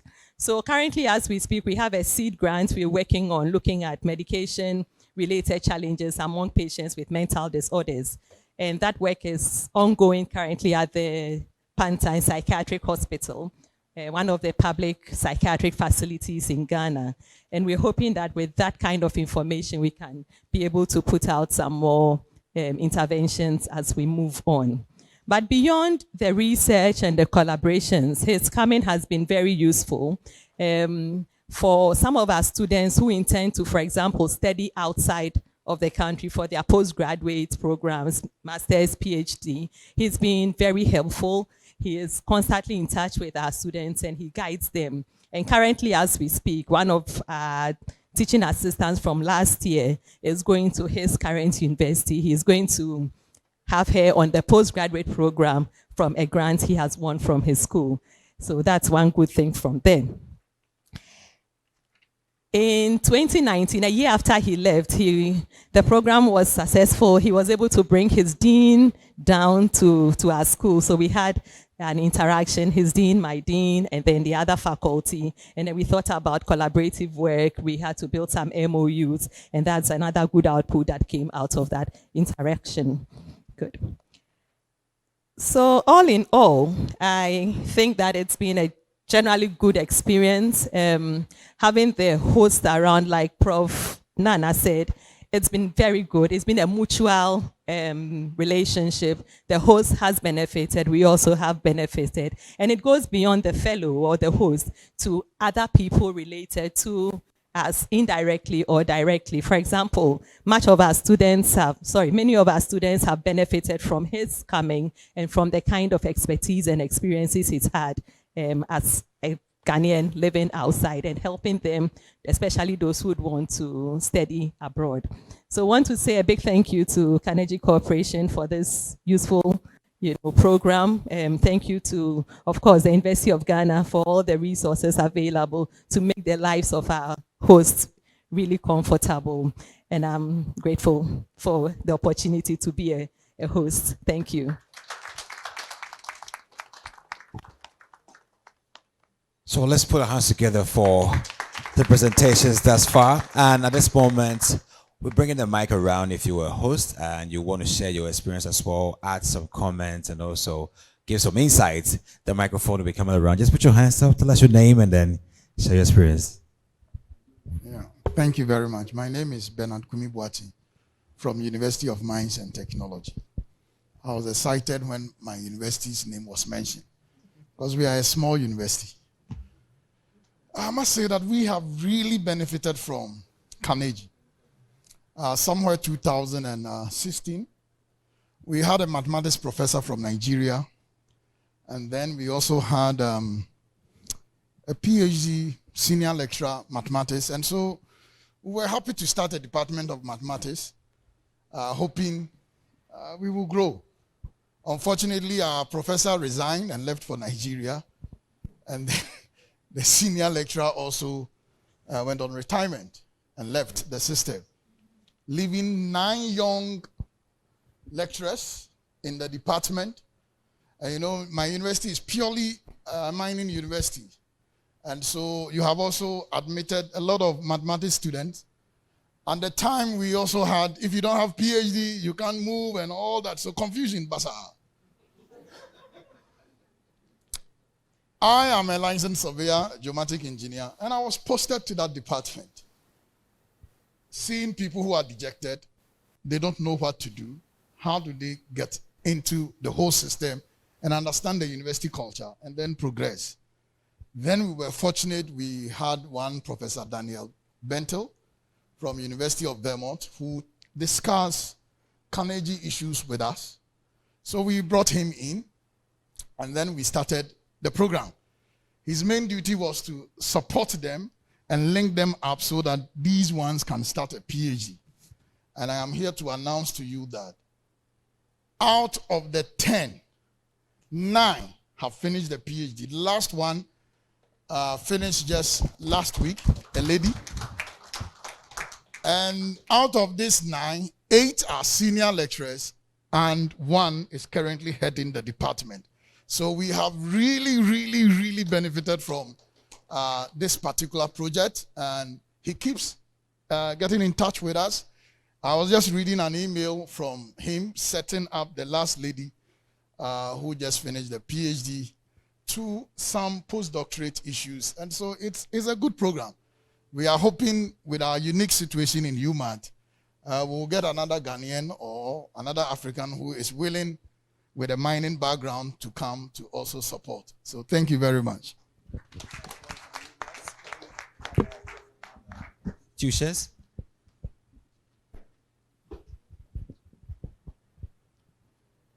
Hello. Yeah, good evening. I'm Emmanuel K. Champon from the University of Education, Winneba. As a young guy, I think I became so fascinated about Carnegie. I wanted to get a scholarship from Carnegie to pursue a master's program outside. So that's how I started getting involved with Carnegie. But unfortunately, I wasn't successful. But I subscribed to their newsletter. So every year, Carnegie was sending me letters. And one of the time, I spotted this program about the fellowship on the program. So I make an inquiry, I applied. And when I applied, I got to know about what I have to do. So I approached my head of department, my dean, and then they also gave me the go-ahead to try. So I gave it a try. And the initial stage, what worked for me was that when we got to know our partner, the way we have to play our role, the commitment from our university, what I did was that I went to the finance session to know the financial implication about accommodation, about feeding, and all those things we planned. And then wrote to the vice chancellor, and so it was approved. As a part of that, I got the supporting letter, and then we submitted it outside. Later, fortunately enough, I had somebody who had also taught me before about curriculum issues. We wanted a co-curriculum design. So this person was brought to our university. And when he came, in fact, it was marvelous to have him around. It was at that time that I have been appointed as a coordinator to a unit, a young unit, a unit of community-based rehabilitation and disability studies. So he came, and then at the point he came, accreditation wanted to get our document approved. So he helped me out with that. He supported us in postgraduate teaching. He ran a lot of workshops for our undergraduate, the practical component to our program, and then the PhD students as well. And that time, one of the areas of research which was not so much explored was a single subject design. So as our area of research, and especially in his education, he was so versatile in that area and transition, and he planned workshop for us, and it even attracted him to our sister University of Cape Coast, to our department there, and we went there also to run workshop for them. Later, because of the practical nature of our program, we were able to go to the communities, and then he also involved in stakeholder engagement, and out of that, it gave rise to some paper presentation. So we were so successful that we started developing a master's program, which is now seeing the light that we are having the master's program. At our department, we're only having a PhD with only research component. When he came, it was during his time that he came to help the department to put up the theoretical aspect and the both theory and then thought course and then the research-based program. And then out of that, I think that our PhD program has also become so successful and then is running. So later, when he went back, there were other engagements. We also wanted to liaise with them. So for Southern Illinois University, he came down, he linked us well to the university. The only negative thing was that when the university was so receptive to allow some people from our department to go, U.S. Embassy didn't grant the visa to my head of department. So that was the issue. We tried, but he also tried, but it didn't work. But I think what came out of that was that because of that research we did, later on, there was also another application for conference. And for the first time, I went to UK because of that. We won that award. And what was fascinating was that we presented our project. And when we went for the paper presentation, my professor sat back and told me that, Emmanuel, as I said, Prof, you know something? You are going to present the paper. I'll be back and support you. In fact, within me, I was shivering. But I managed to take up the mic, and I did so well. And at the end of it, to present, people were even taking my cards. Because of the nature of the research and how practical it is, and then the information that we brought from our community, people were interested to know that. And that attracted a lot of things. So apart from that, I would say that the professor has now become an external assessor to our department faculty. And then he has also supervised a lot of master's theses and then PhD theses as assessor for our department. And now he's still working with us. So I would say that there have been a lot of positive engagement from our fellow. And I believe that we continue to strive that Carnegie will continue to support us in that regard. Thank you. Great story from the University of Education, Winneba. Can we have some more hosts? Thank you. You are a fellow. Let's hear from you. Okay. Yeah. Good afternoon, everyone. Yeah. Thank you so much for this opportunity. I'm speaking here as a fellow from the Memorial University of Newfoundland. I can see that we have received 3 fellowships so far, so I think we are doing good. I just want to share my experience. I'm not from Ghana. I'm from Kenya. So, but this is not my first time. I've been to Ghana before, but this is my first time with the fellowship. And I just wanted to maybe talk a little about the process. I was in the system for 7 years. In fact, the year that I got the fellowship, I wanted to delete my account because nothing was happening. It was difficult to get a match. It was something wasn't happening. So I was just about to delete the account, the entire account, when I received an email that there was a possibility to get a match. And my host is here. She's very, very nice. She's been fantastic, Professor Rita Sanful, with the University of Cape Coast Technical University. And so we've had a very good experience. And so I just want to maybe look or maybe suggest a way to enhance the system a little bit so that it's easier for application and what somebody needs to do going forward, maybe after the first application, maybe it's not successful, there has to be a way of communicating that to the fellows and perhaps to the host as well to make it easier. I know that it was challenging because of the pandemic. We kept on postponing, and so we were given a deadline by April 30th, which, like everybody else has said, if you're working in the diaspora, it's challenging to get the time. I was in the middle of the semester. This is a winter semester. So because of the time restriction, I had to be very creative with my courses in the winter and offer courses that are online based. So that means I had to fly to Kenya in December, get my Kenyan passport because they've changed the passport. So I needed a Kenyan passport, and then come here, fly here to Accra. So again, there's a challenge of the time for us, but I did understand that, you know, this program had to end, the cycle had to end for the 2020. So that was a bit of a challenge for me, but I'm glad that I'm here. I have had very positive interactions with the university, with the faculty, and we have so many other things that we still need to do. When I went to the website, I noticed that the cycle has been changed from 3 times that you can get now to 2. So we are, it's decreasing. So if you have a lot of projects that you need to do, I'm not sure how that would work. So, and maybe it was explained in a meeting. I've not been able to follow some of the webinars that have been held. Maybe it was explained why it was moved from 3 to 2, especially if you have extended collaborations that you still want to do with a particular host or a particular university. Finally, I just want to make another comment. I did look at the countries that are represented in Africa.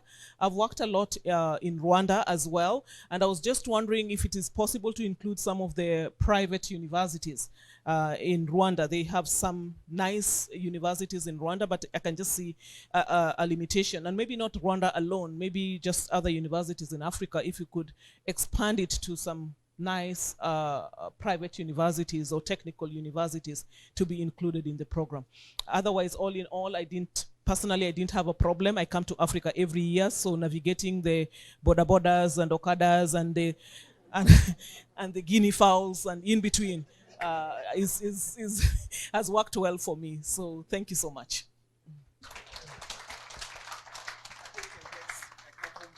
A couple more experiences shared by the host and also the fellows. Thank you very much. My name is Yan Chiamwabedu from the University of Ghana. I guess we are talking about the Carnegie Diaspora Fellowship, but I wanted to bring to your attention that there's also a University of Ghana Carnegie Diaspora Linkage Program. And so I'll just talk about a couple of things. One, to show how Carnegie has been extremely supportive to University of Ghana, and the other to show the huge benefit of this whole diaspora program. So as part of the support to the University of Ghana started a University of Ghana Diaspora Linkage Program, which is open to all Africans in the diaspora or professors in the diaspora of African descent. And you can come to University of Ghana and spend a minimum of 2 weeks, a maximum of 2 semesters to help teach, supervise postgraduate students. Now, I'll give you an example of how beneficial this has been. We have a very young engineering school. At that time, it was actually engineering faculty, with a lot of young lecturers, like the previous speaker said. And we didn't have any graduate program because it was a very young school. So through the Diaspora Linkage Program, we had a whole group of professors from US universities, actually different universities, who came to support our engineering faculty to develop postgraduate programs. So we put them in a retreat for a week. They developed the courses, they offered to support the teaching, and today we have master's and PhD programs in the engineering faculty. The second example I want to give is our mathematics department.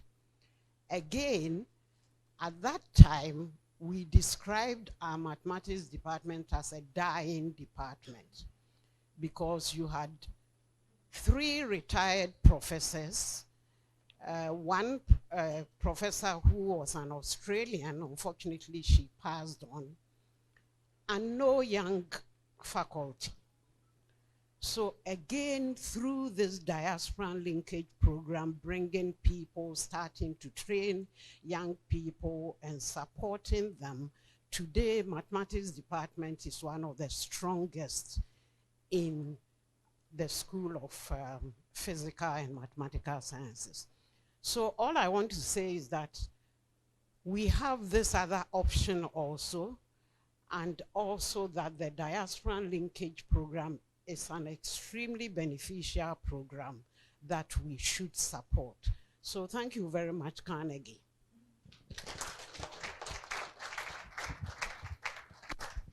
Thank you very much. We'll pick our last experience sharing, then we'll go for. Thank you. I would like to share my experience as a host. My name is Professor Isaac Boateng from Akenten Apiamenka University of Skills Training and Entrepreneurial Development, AMSTED for short. I first heard about Carnegie program when I was a diasporan myself in the UK.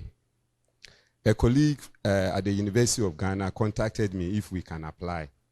So we started the discussion, and it got to a point I realized I don't qualify because I'm not in US or Canada. It has to be someone in the US or Canada to qualify.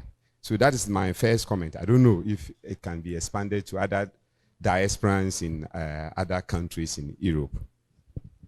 So I was then in the University of Portsmouth. I lectured for 12 years at the University of Portsmouth. And in all, I was about 18 years in the UK. One day I got up and I feel, no, I need to come back to Ghana. I think Ghana need me more than the UK. So I came. And I had a position at the University of Education, then Kumasi campus. And after a year, I became a dean of a faculty. And like other colleagues have shared, when I went to the faculty, there was no professor there. In fact, I became a dean there because I was a professor, and that particular faculty has no professor. And the faculty has existed since 2005. They can only do programs up to MBA because there's no professor there. And I had wanted to expand the frontiers of that particular faculty, bringing in MPhil and PhD in business programs.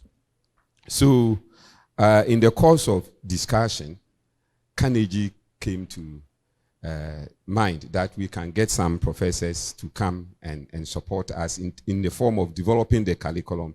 And also after that, we can get them by extension, supervising some of the students for us. So I developed that proposal. It went to academic planning. I had the support of the principal of the college. So we applied with Carnegie. We had 2 diasporans coming in first. And then the following year, we apply again. We have other 2. So I think among the numbers that have come to UUW, we have, I think, 3 at the moment. And when they came, we applied for curriculum development and research. We were able to do MPhil. We also polish our PhD program, which we are going to start this next academic year. So everything went on smoothly. The staff were engaged, the young staff were engaged, the female staff were engaged. Different style of delivery was also introduced. It's like sharing US experience with us, how to deliver case studies. One important thing that also emerged is resources that exist in US that facilitate teaching that the staff there did not know, or we did not know. Like if you want to have a case study to teach your students, there are a number of case studies that have been made in a database. You can access it, and then you can give that to the students so that they can have some practical experience and also think through that particular case studies. So all these things were shared among staff. The staff were inspired. They were engaged with research. Some of the papers have been submitted at the moment. We hope they are going to get positive feedback in terms of acceptance, and it will be published. But the issue regarding only 2 times, because we have one of them, they all came from Henderson State University, because it's 2. In fact, the way they supported us, we want to have more of them, but we cannot. So I've managed to convince one of them to apply to us permanently so that we can have them permanently, and he has agreed. So at the moment, we are processing his application, and if we get the clearance, he will stay with us as a professor at the faculty. And I'm even hoping maybe he will be the one I will pass the mantle to as a dean of the faculty. So that is how best we have experienced Carnegie support. Thank you so much. Last experiential. Hello. Hello. Thank you very much. My name is Jemima Anderson from University of Ghana. And as has already been indicated, University of Ghana has benefited from Carnegie support in various ways. I'm going to be sharing about the way my department has benefited from support from Carnegie through the Diaspora and Fellowship. We had a fellow from Houston Downtown University who spent just a short period with us, and the idea for him was to develop a program. You know, there are areas we don't have expertise in, but he in his university had people who had expertise in this area, and this professor came down to our department, and through his support we were able to develop a program. The program is still going through the processes, but we have been able to develop a program in medical and legal writing, and we hope that very soon that is going to be out. But beyond his support to us in developing the program, we also had situations where he had to support young students who want to do their PhD in certain areas in his university. And he's helped a number of them process their application. Some of them have even been offered admission, and they are going to take the program in his university. We also have benefited from the University of Ghana Diaspora Fellowship. And I think that it's pretty flexible, as Prof. Yantiamwa indicated. It could be a diasporan fellow from any part of the world. Because of that, there are people who, let's say, they are in the UK or they are based elsewhere. They can't easily come for the program. As we speak now, there are a number of people who have applied to come on that program. So in a way, our department and even my school have benefited in diverse ways. You know, we had other programs like the African Humanities Program, which is also supported by Carnegie. I would want to ask that, I mean, looking at the fact sheets, the statistics, I see that the number of female fellows is very low. So you have just 14% as compared to 86%. And I was wondering if there were any reasons that accounted for this, and if there were also ways in which female faculty or female hosts and fellows could be supported to apply for the fellowship. Then the other point I had has to do with experts on the continent.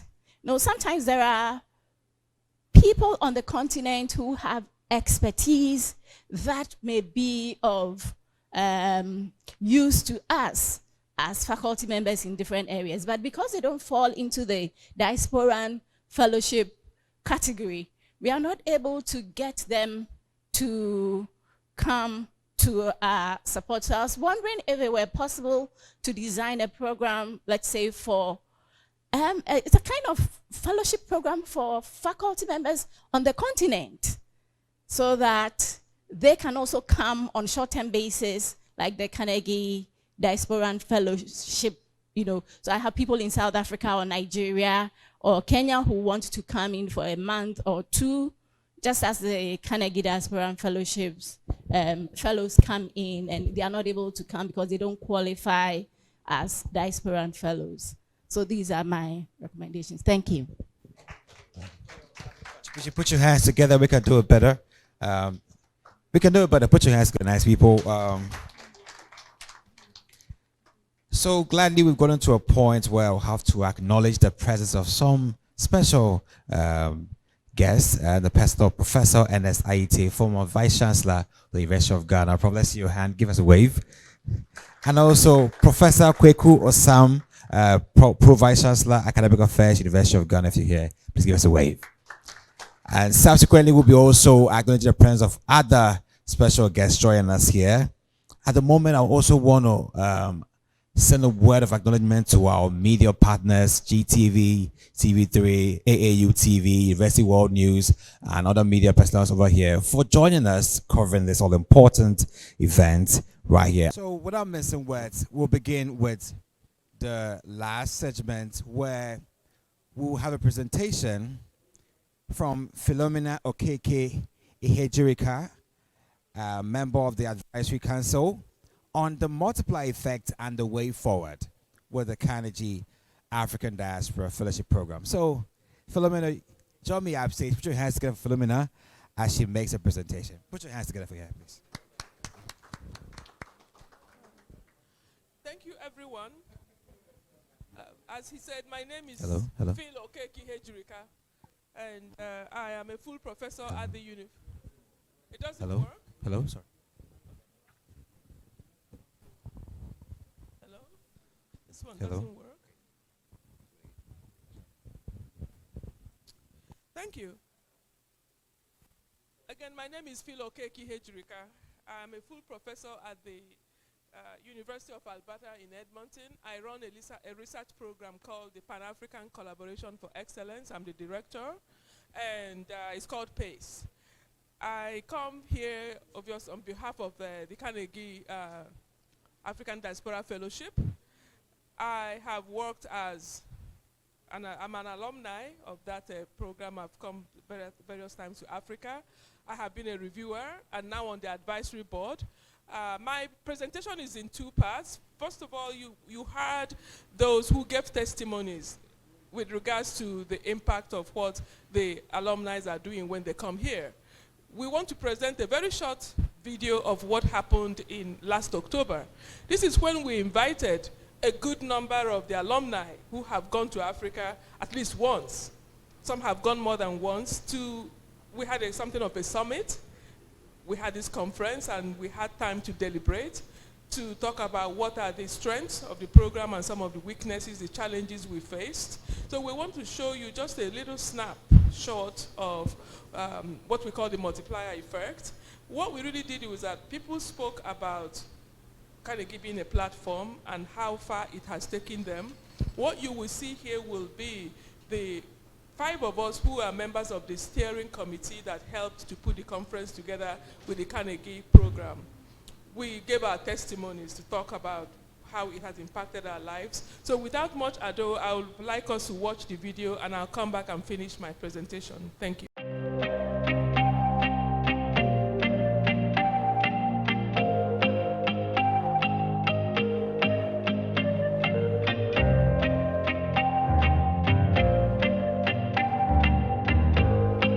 The Carnegie African Diaspora Fellowship Program is a scholar fellowship program for educational projects at African higher education institutes, offered by the Institute of International Education in collaboration with the United States International University, Africa.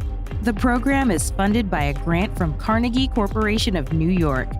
A total of 527 African Diaspora Fellowships have been awarded for scholars to travel to Africa since the program's inception in 2013.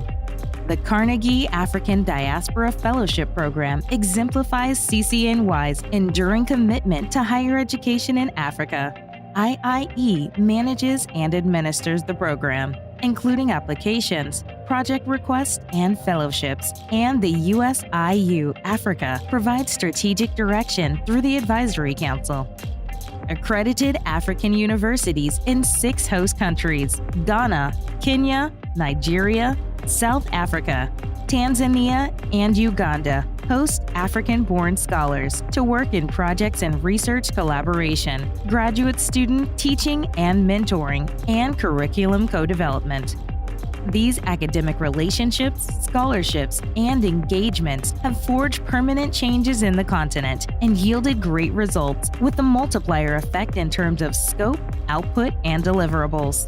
Here are some testaments from members of the Alumni Convening Steering Committee about the multiplier effect of their work in the continent. Thank you, and welcome to the CADFP Alumni Convening. I'm excited to welcome you. The name is Michael Olabisi, an assistant professor at Michigan State University. Like you, I've been a fellow, and my fellowship years were spent in Nigeria at the University of Ibadan, where we ran a program for research partnership and graduate mentoring. The big takeaway from those 2 visits was that we were able to create a community of users of the R statistical package for analysis. This supports the broad spectrum, both economists and other social sciences who analyze data for research. And on the second go around, we extended beyond the university and got partners from IITA, a CG center, to be part of the program. This has led to a multiplier effect for me, which means that now I not just research with partners in the universities in Nigeria, but with ICRISAT, another CG center, looking at trade and alleging value chain movements in the country. In sum, we are happy to have you at this conference, and thank you for being here. My name is Esther Obonyo. I'm an Associate Professor of Engineering Design and Architectural Engineering at Penn State University, where I also direct the Global Building Network, a partnership with one of the United Nations agencies. I had the fellowship for the first time in 2014. I was placed at the University of Nairobi. It was an education-related project. I was infusing humanitarian engineering and social entrepreneurship content into the architecture and engineering projects. I worked with some students, 6 students, very closely, meeting them on an almost daily basis, advising them, guiding them on possible topics for their capstone projects. 3 of them ended up focusing on those projects. And then I also had several interactions with about 80 students in a studio setting. Some of them was through one-on-one conversations. We also had several interactions where I was participating in the design reviews alongside other professors, and again infusing this thinking of humanitarian engineering and social entrepreneurship into disciplines, architectural engineering and also engineering design, disciplines that were still being taught using traditional methods. The second time I had the fellowship was 2018. I was placed at the Mount Kenya University.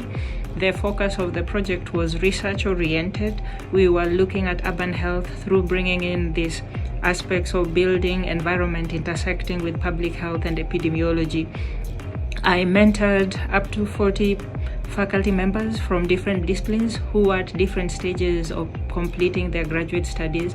Some of them were looking for topics, some of them needed help with the problem statement or the methodology, and there was a lot of questions about the societal impact. So the framework that we were using for vector-borne diseases and how we can prevent them from an interdisciplinary perspective made it a little easier for them to make the case for the societal impact, which is a new requirement. One of the immediate impacts was 3 students from University of Nairobi ended up joining me in Tanzania. I sponsored them and I had them exposed to the work that we've been doing in Tanzania. They interacted with my collaborators. They interacted with my students from the US. We also had a workshop in 2018 that was broken into a pre-workshop session and a main event. During the first day, we had 60 people participating in a capacity building activity. And then for the main workshop, we were hosting a non-conventional building materials and technology systems conference in Africa for the first time since this series was established in the 1980s. We had a total of 80 people participating over the 2 days.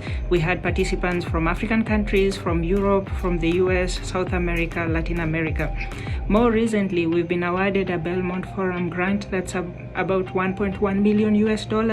Nairobi University is one of the partner institutions. Penn State University is leading this effort.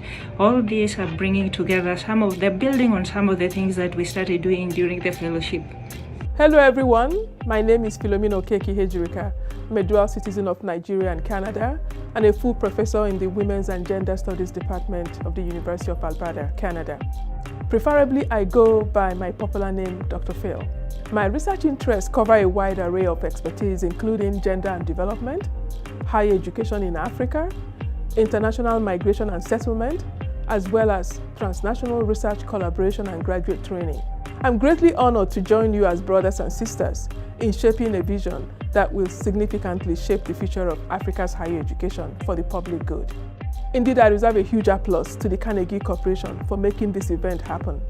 I've undertaken 3 CADFP fellowships at the following institutions: the Federal University of Technology, Akure in Nigeria, Durban University of Technology, Durban in South Africa, Nnamdi Azikiwe University, Awka in Nigeria. In sum, these fellowships entailed, first, graduate training and mentoring, which involve workshops that include the researcher's role in addressing local and global demand for knowledge, key signposts of social science research, such as review of literature, theoretical framework, methodology, and knowledge mobilization, one-on-one mentoring of grad students, involving grad students in collaborative research projects. I was also involved in co-curricular development and review of existing courses, building virtual platforms for course delivery with access to online educational resources, research collaborations, networking, and authoring of 2 peer-reviewed publications. MOUs are underway to stimulate further engagement among institutions. The multiplier effects of these fellowships are amazing. Exposure to institutions, their managers, scholars, and students, along with the cross-sectoral infusion of insights from the public sector, NGOs, and industry, have grown my research program in leaps and bounds. 3 are worth mentioning here. First, I'm in the process of expanding the CADFP-funded pilot project, referred to as Gender Institute, into a multidisciplinary, virtual, blended, bilingual platform dubbed Global Intellectuals, the Capacity Building Institute. GI-CBI, as we call it, will provide multifaceted training for doctoral, postdoctoral, and emerging researchers in Canada and Sub-Saharan Africa with a virtual library. I also run, with many partners, a multi-million-dollar platform referred to as the Pan-African Collaboration for Excellence. PACE, as we call it, is an interdisciplinary, cross-sectoral initiative which pursues research and action to enhance the lives of people of African descent. I do sit on community and public agency boards as a crucial member and representative of marginalized populations. And of course, I actively and passionately promote the work of the CADFP. Once again, I wish to thank the Carnegie Corporation for its contributions to building me as a resource person in serving African higher education institutions.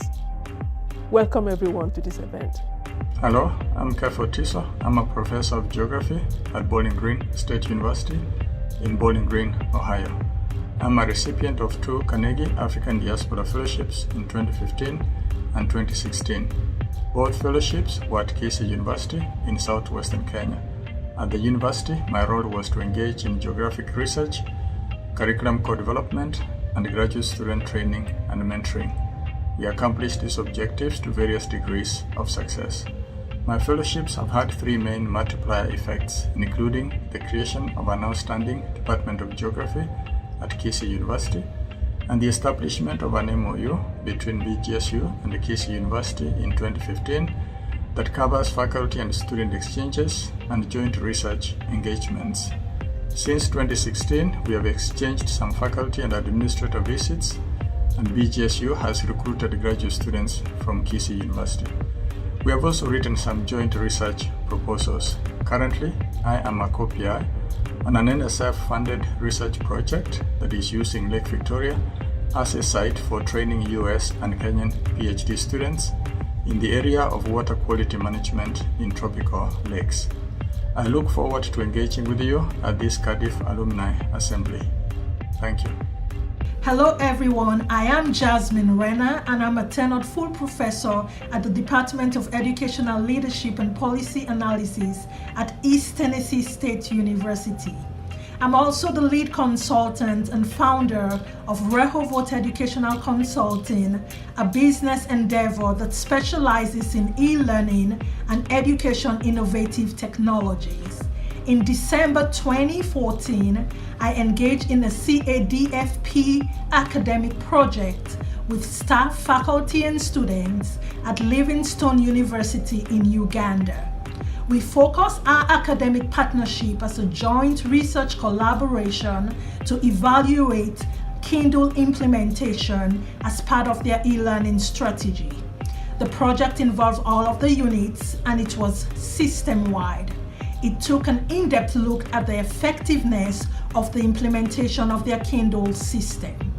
The findings were informative as the university used these findings to refine their strategy and approach.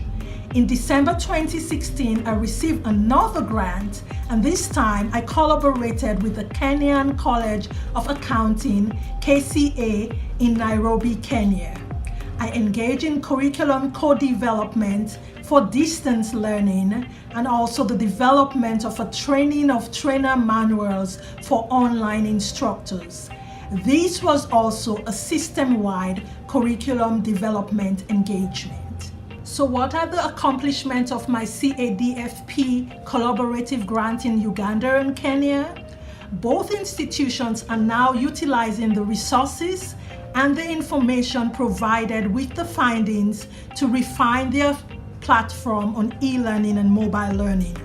Both institutions are also offering e-learning and mobile learning courses within their department and in several units.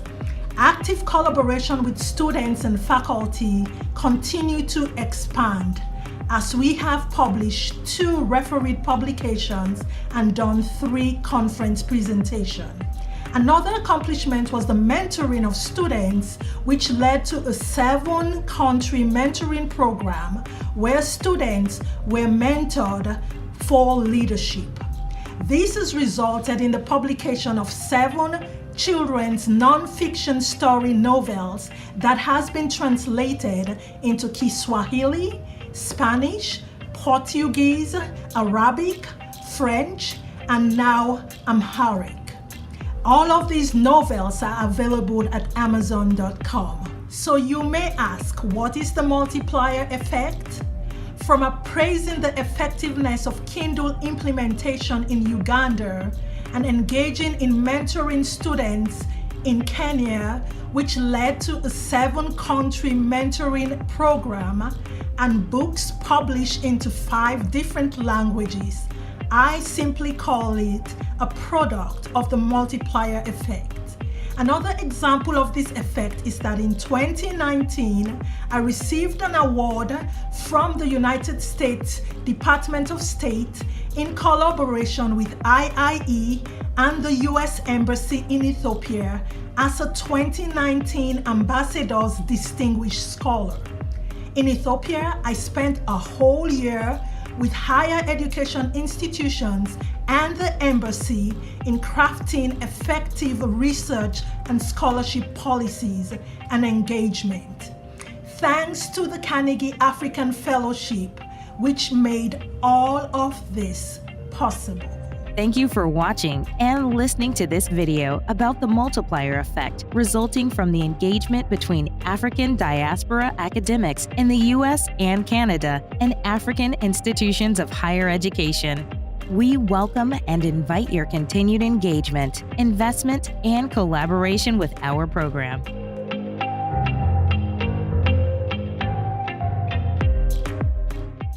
We can do it better. Put your hands together for Philo.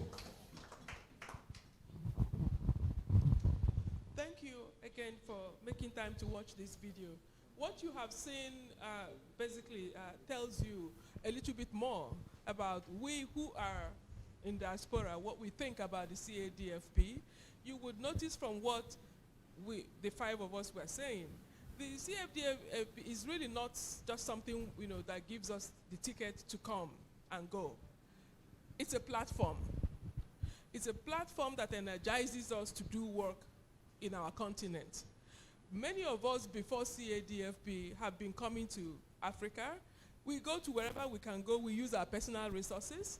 We wanted just to do whatever we can. Sometimes we knock on some university doors and they turn us away because they didn't consider us credible or whatever.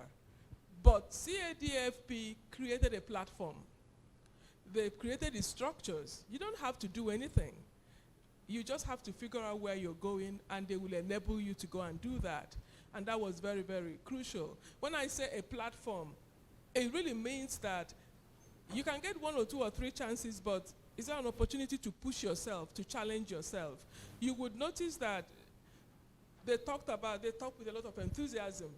I wish as many of you were at that forum in Washington, D.C. The energy in that room was electric. I saw my fellow brothers and sisters, who were Africans, talking about what they want to do. They were filled with just excitement. They wanted to do so much. I found that they were all meeting in groups, thinking about how to strategically locate themselves in order to harness opportunities for Africa. What was really striking was that many of them will sit at the table and say things like, you know, we have problems with government, we have problems with funding, the policies are not in place, the equipments are not there, but you know what, let's just forget all about that. What can we do as individuals? What can we do with what we have? What strengths do we bring? Because if we keep moaning about the government and the funds, we'll never do anything. So you find people thinking outside the box. You also notice that for many of us, it's a multiplier effect. It's not a one-way street. I will tell you that coming to the CADFP have made me to see Africa in a different way. I have learned so much from my colleagues in Africa that I completely changed my research orientation. I started to think of what I could do to structure my research, to seek funding. That often when I'm writing a proposal, I usually will ask myself, how would this help capacity building in Africa? How will this help me move freely across Africa? How will this bring funding to my collaborators? I don't care which part of Africa they are. I don't care if they are in STEM. If anything comes through my desk that I usually will press delete because I'm not in STEM, I don't. I think of some CADFP alumni somewhere, you find them, they're in STEM, you send it to them. So for many of us, we have learned so much from people in the continent. Our research proposals are becoming more meaningful. It's one thing to sit in a Canadian university and writing a proposal about what to do wherever. When you have a sense of purpose, when you have that priority and you make Africa your priority, you think differently. And then you begin to listen to your colleagues in the continent. I want to do this, what do you think? They give you advice. Some of them read your proposals, they correct it, because what you want is to make a difference. That shift in mindset obviously has really helped me a lot. Yes, I run a multi-million-dollar research program today. More funding is coming my way. I was telling CADFP, I was telling Claudia, just on the 7th of April, the government of Canada awarded me $2.5 million, matched by $1.5 million by the Canadian government. Just within a period of 1 month, I got $4 million to continue the work I'm doing. Obviously, you can tell that somewhere there, I talked in capacity building in Africa. What is even more important is that when you run these kind of programs, when you have this funding, you get leverage in your home university. I don't know about other parts of the West, but for every funding you bring into your university in Canada, the government automatically gives money to your university. So that means that you get a voice. You have leverage. You become part of the decision makers in your university. That is what allows me to get up and tell my VC, I am going to Ghana to go and do something. And he will say, yeah, go. So in many ways, we are really gaining ground. And I just want to finish by saying that as a diaspora scholar who has passed through CADFP, I am no longer in doubt as to what to do with my influence in my university. The question I always ask myself is, how can I make this influence count in Africa? My own way is a little bit, I'm coming from a very poor background, so higher education is very important to me. Why? It's the equalizer. If you are from a poor family, you have no hope in this world. The only place you have the greatest hope is to get a good education. You don't get it except from the kindness of strangers like CADFP. Yes, that's what when I keep talking, I'm very passionate because that's the only reason why I am standing in front of you and not selling Gary in a Lagos market. No, it's important to me because when you're poor, that is your only way out of poverty. And so I don't care what I do to continue to promote higher education in Africa because it's very, very important. When people come to higher education, they mix together. It doesn't matter how rich you are, who your father is. They mix. The child of the poorest person could become the friend of the president's son. And so we must continue to push and get as many people as possible for those who say that we have too many universities. Yes, we have, not too many. We need to improve the quality. We need to match the local demand for knowledge with whatever we are doing in the university. We have to gradually keep turning that thing away from the ivory tower and start making it the ebony tower. We have to keep moving because at this point it's largely colonized and is the ivory tower. Every step we take, we have to keep thinking of how to decolonize our university systems. But we can never say that we have enough universities. We have to keep giving. Africa is the youngest continent. It has a lot of young people. So higher education will never be out of demand. And I just want to thank again CADFP for that opportunity. I also want to thank every one of you for giving us the opportunity, especially for those of us who are from very poor family backgrounds, that opportunity to stand in front of you and serve. To me, it's an honor, and I want to say thank you to every one of you.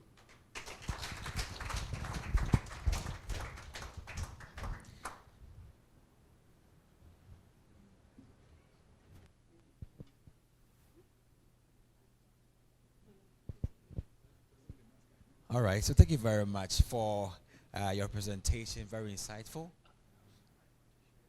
Okay, so let's do one more time for Philo. I mean, great insights that she shared with us all.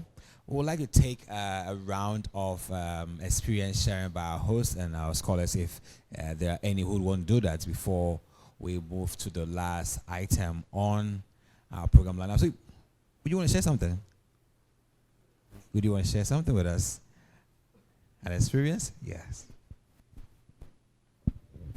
Thank you so much. For me, this is the first time. My name is Rita Sanfo, Associate Professor in Novel Food Products. I try to pick up our local indigenous crops and try to promote them, characterize them for people to appreciate what we have so we can enhance food tourism. And for us at the Cape Coast Technical University, this is the first time we are winning this Carnegie African Diaspora Fellowship Program. And we are doing this in curricular co-development. And the unique thing about what we are doing, we worked with the industry to try to look at what industry wants in culinary arts and food service, waiting, restaurants management. We realize that most often academics would want to tell the industry, this is what we have for you, come and do it. And when we are done, the industry tells us, the people you are bringing to us, we can't work with them. So we decided this time, let's work with you. So we held workshops, they came in, they told us. And the unique thing about what we are doing is that we had a 4-year program drawn up. Every year takes you into a certain responsibility in the industry. So if you pick the culinary, the first stage is the sous chef, the apprenticeship. So when you finish the first year, you get your certificates and you can be appointed as a sous chef.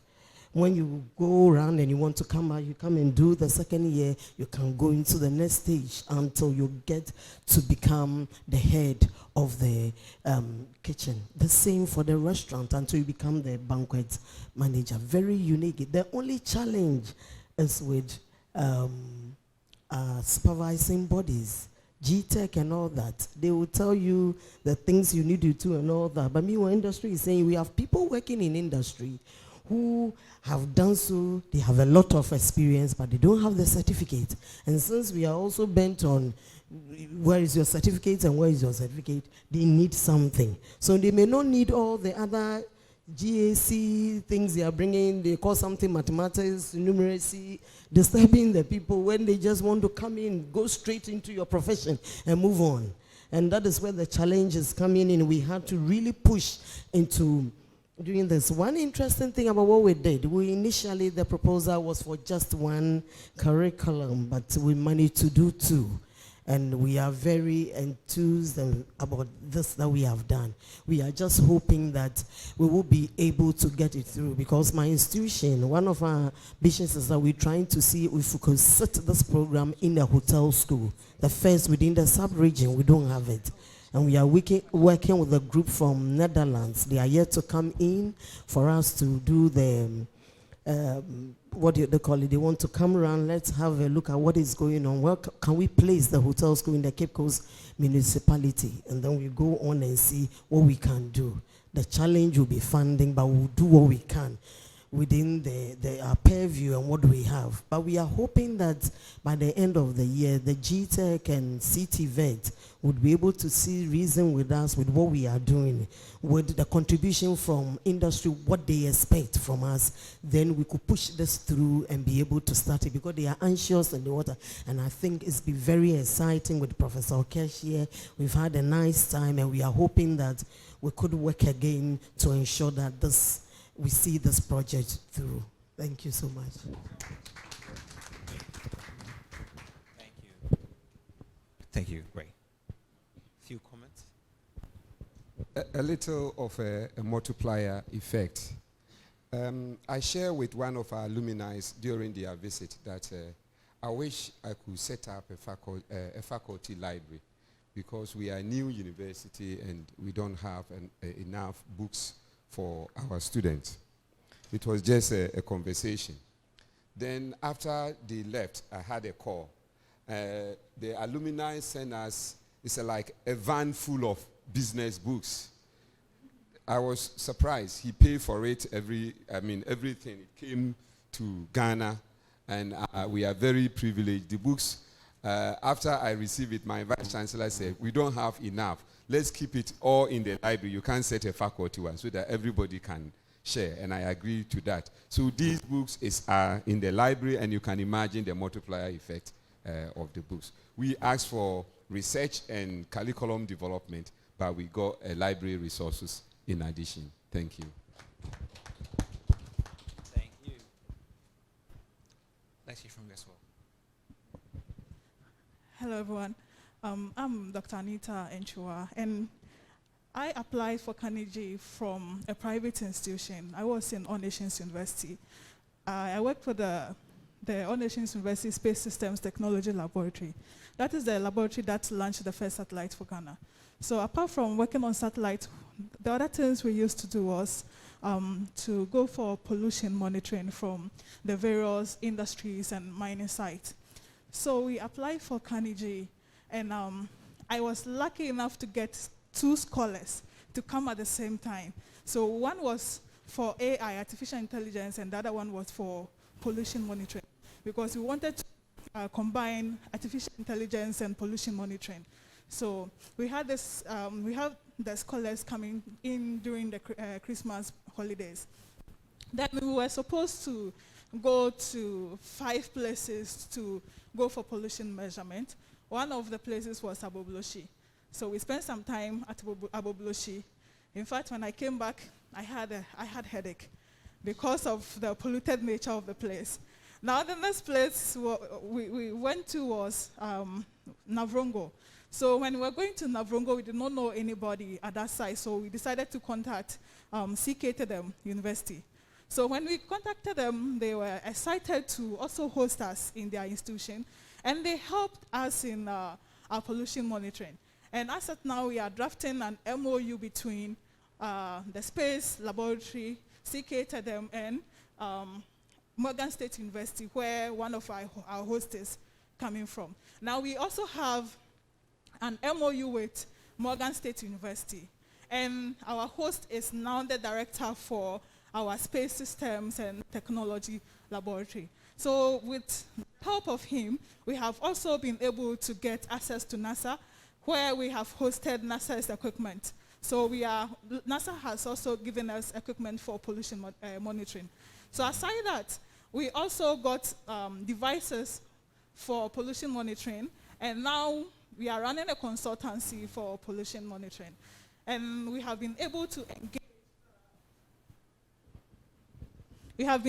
engage the stakeholders involved in pollution monitoring, EPA and other agencies. So we concluded our program with a conference, and we had EPA attending, we had all the mining sites bringing their environmental protection specialists to attend, because we visited most of the mining sites for pollution monitoring, so they needed to know the outcome of our research. So I would say that we have had a lot of impact, and we have been able to impact others, and we are still working. And I believe that this collaboration is so important that it's going to help us. And I thank Carnegie for the opportunity they gave to us. Thank you. Thank you so much. That's insightful. We'll pick one last one right over here. Thank you very much, and it's been very insightful listening to all the collaboration so far had with Carnegie. I'm speaking, my name is Abna Uswa Ponsabio, and I'm with GIZ Ghana Program Migration and Diaspora. And so when you hear diaspora, it means we have something in common. We look more into the same business of brain gain, but in a format that looks more towards Germany as focus, and also European Union at large. As most of you are in the academic institutions, you realize that we have the returning experts, those who come from Germany into the various institutions. And we've been in place since 1994. What I'm looking for here and what I've been thinking about is how my Anthony are up, looking at possibilities to collaborate. Because we have, as of now, we launched the returning experts alumni platform of we are over 100 as of September, but we are over 1,000 returned experts into the country from Germany, EU, and in exceptional cases, other continents, to Ghana, of Ghanaian origin, that is from the diaspora of Ghana, and elsewhere. And I think that we could look further into thinking of how we could collaborate, because we are here to also have experts in academia beyond entrepreneurs from the diaspora who want to start their business in Ghana. We are also into that aspect. And we look at long and short term. So we look at 6 months and we look at over 2 years. So these are things that we could talk over dinner, because I see in the agenda, and see what we could do in going forward. Thank you. Thank you so much. Well said. Really, we can do it better for our experience sharers. And I want to invite Claudia to give some submission and all the insights. Thank you so much for all the interventions today. It's just really great to hear. I just wanted to comment on the two things, one about gender and the other about the countries we work in. So on gender, this is for Ghana. Across the 5 countries, the gender is 30-something, around 30-something%. But it's really, up to you, the hosts at the universities in Ghana, to find these scholars, because we don't really say, we don't give preference to gender at this point. What we do is at the review cycle, the advisory council, once they look at everything for merit, and then if there's a choice between male or female, they will pick the female. So we are sensitive to gender. But it's the usual issues with gender in academia. Women with children might not want to leave for 3 months. But it's something that we need you, the hosts, to help us with. So you are able to locate where they are and have them apply. And that will hopefully help. But if you have other ideas for interventions, we're certainly open to that. And Dr. Phil is a gender specialist. So that's something we can try to address. How do we find the female academics that can come? And then on country, we just have in our charter, we can only work in Anglophone Africa. Our foundation was established in 1911, and it's just part of the charter. And anyway, we have limited funding, so we can't cover all of Africa. But you just heard today, now GIZ, there are other funders, and that's what we'd like to see as well. That's why we're partnering with the Association of African Universities, because they reach all the countries, and maybe there are others that can come on board and partner. So. Thank you very much, Claudia Fratelli, rep for the Carnegie Africa Diaspora Fellowship Program. At this moment, I want to invite the Secretary General of the Association of African Universities to give us a closer remarks. Put your hands together for Professor Olushola Oyewole. Thank you very much. Really, it's been exciting sitting down there and listening to all the various comments and stories about this program. One, I'm glad that from all we've said that this initiative has made a lot of impact upon people's lives, upon programs in universities, and I believe that with all we are seeing, we've told ourselves that this is a program that we need to advance beyond where it is. And permit me to appreciate the Carnegie Corporation of New York for this support that is being extended to Africa. Looking at all the various comments that have been made, I'm so happy about the constancy of mention of the multiplying effect of this initiative. And to note that the fellows not just visit for a very short time, they keep the partnership beyond the period of their fellowship. And I think that is something that we need to appreciate them for, and to also note that even the fellows that visit Africa tell us that they also gain from Africa.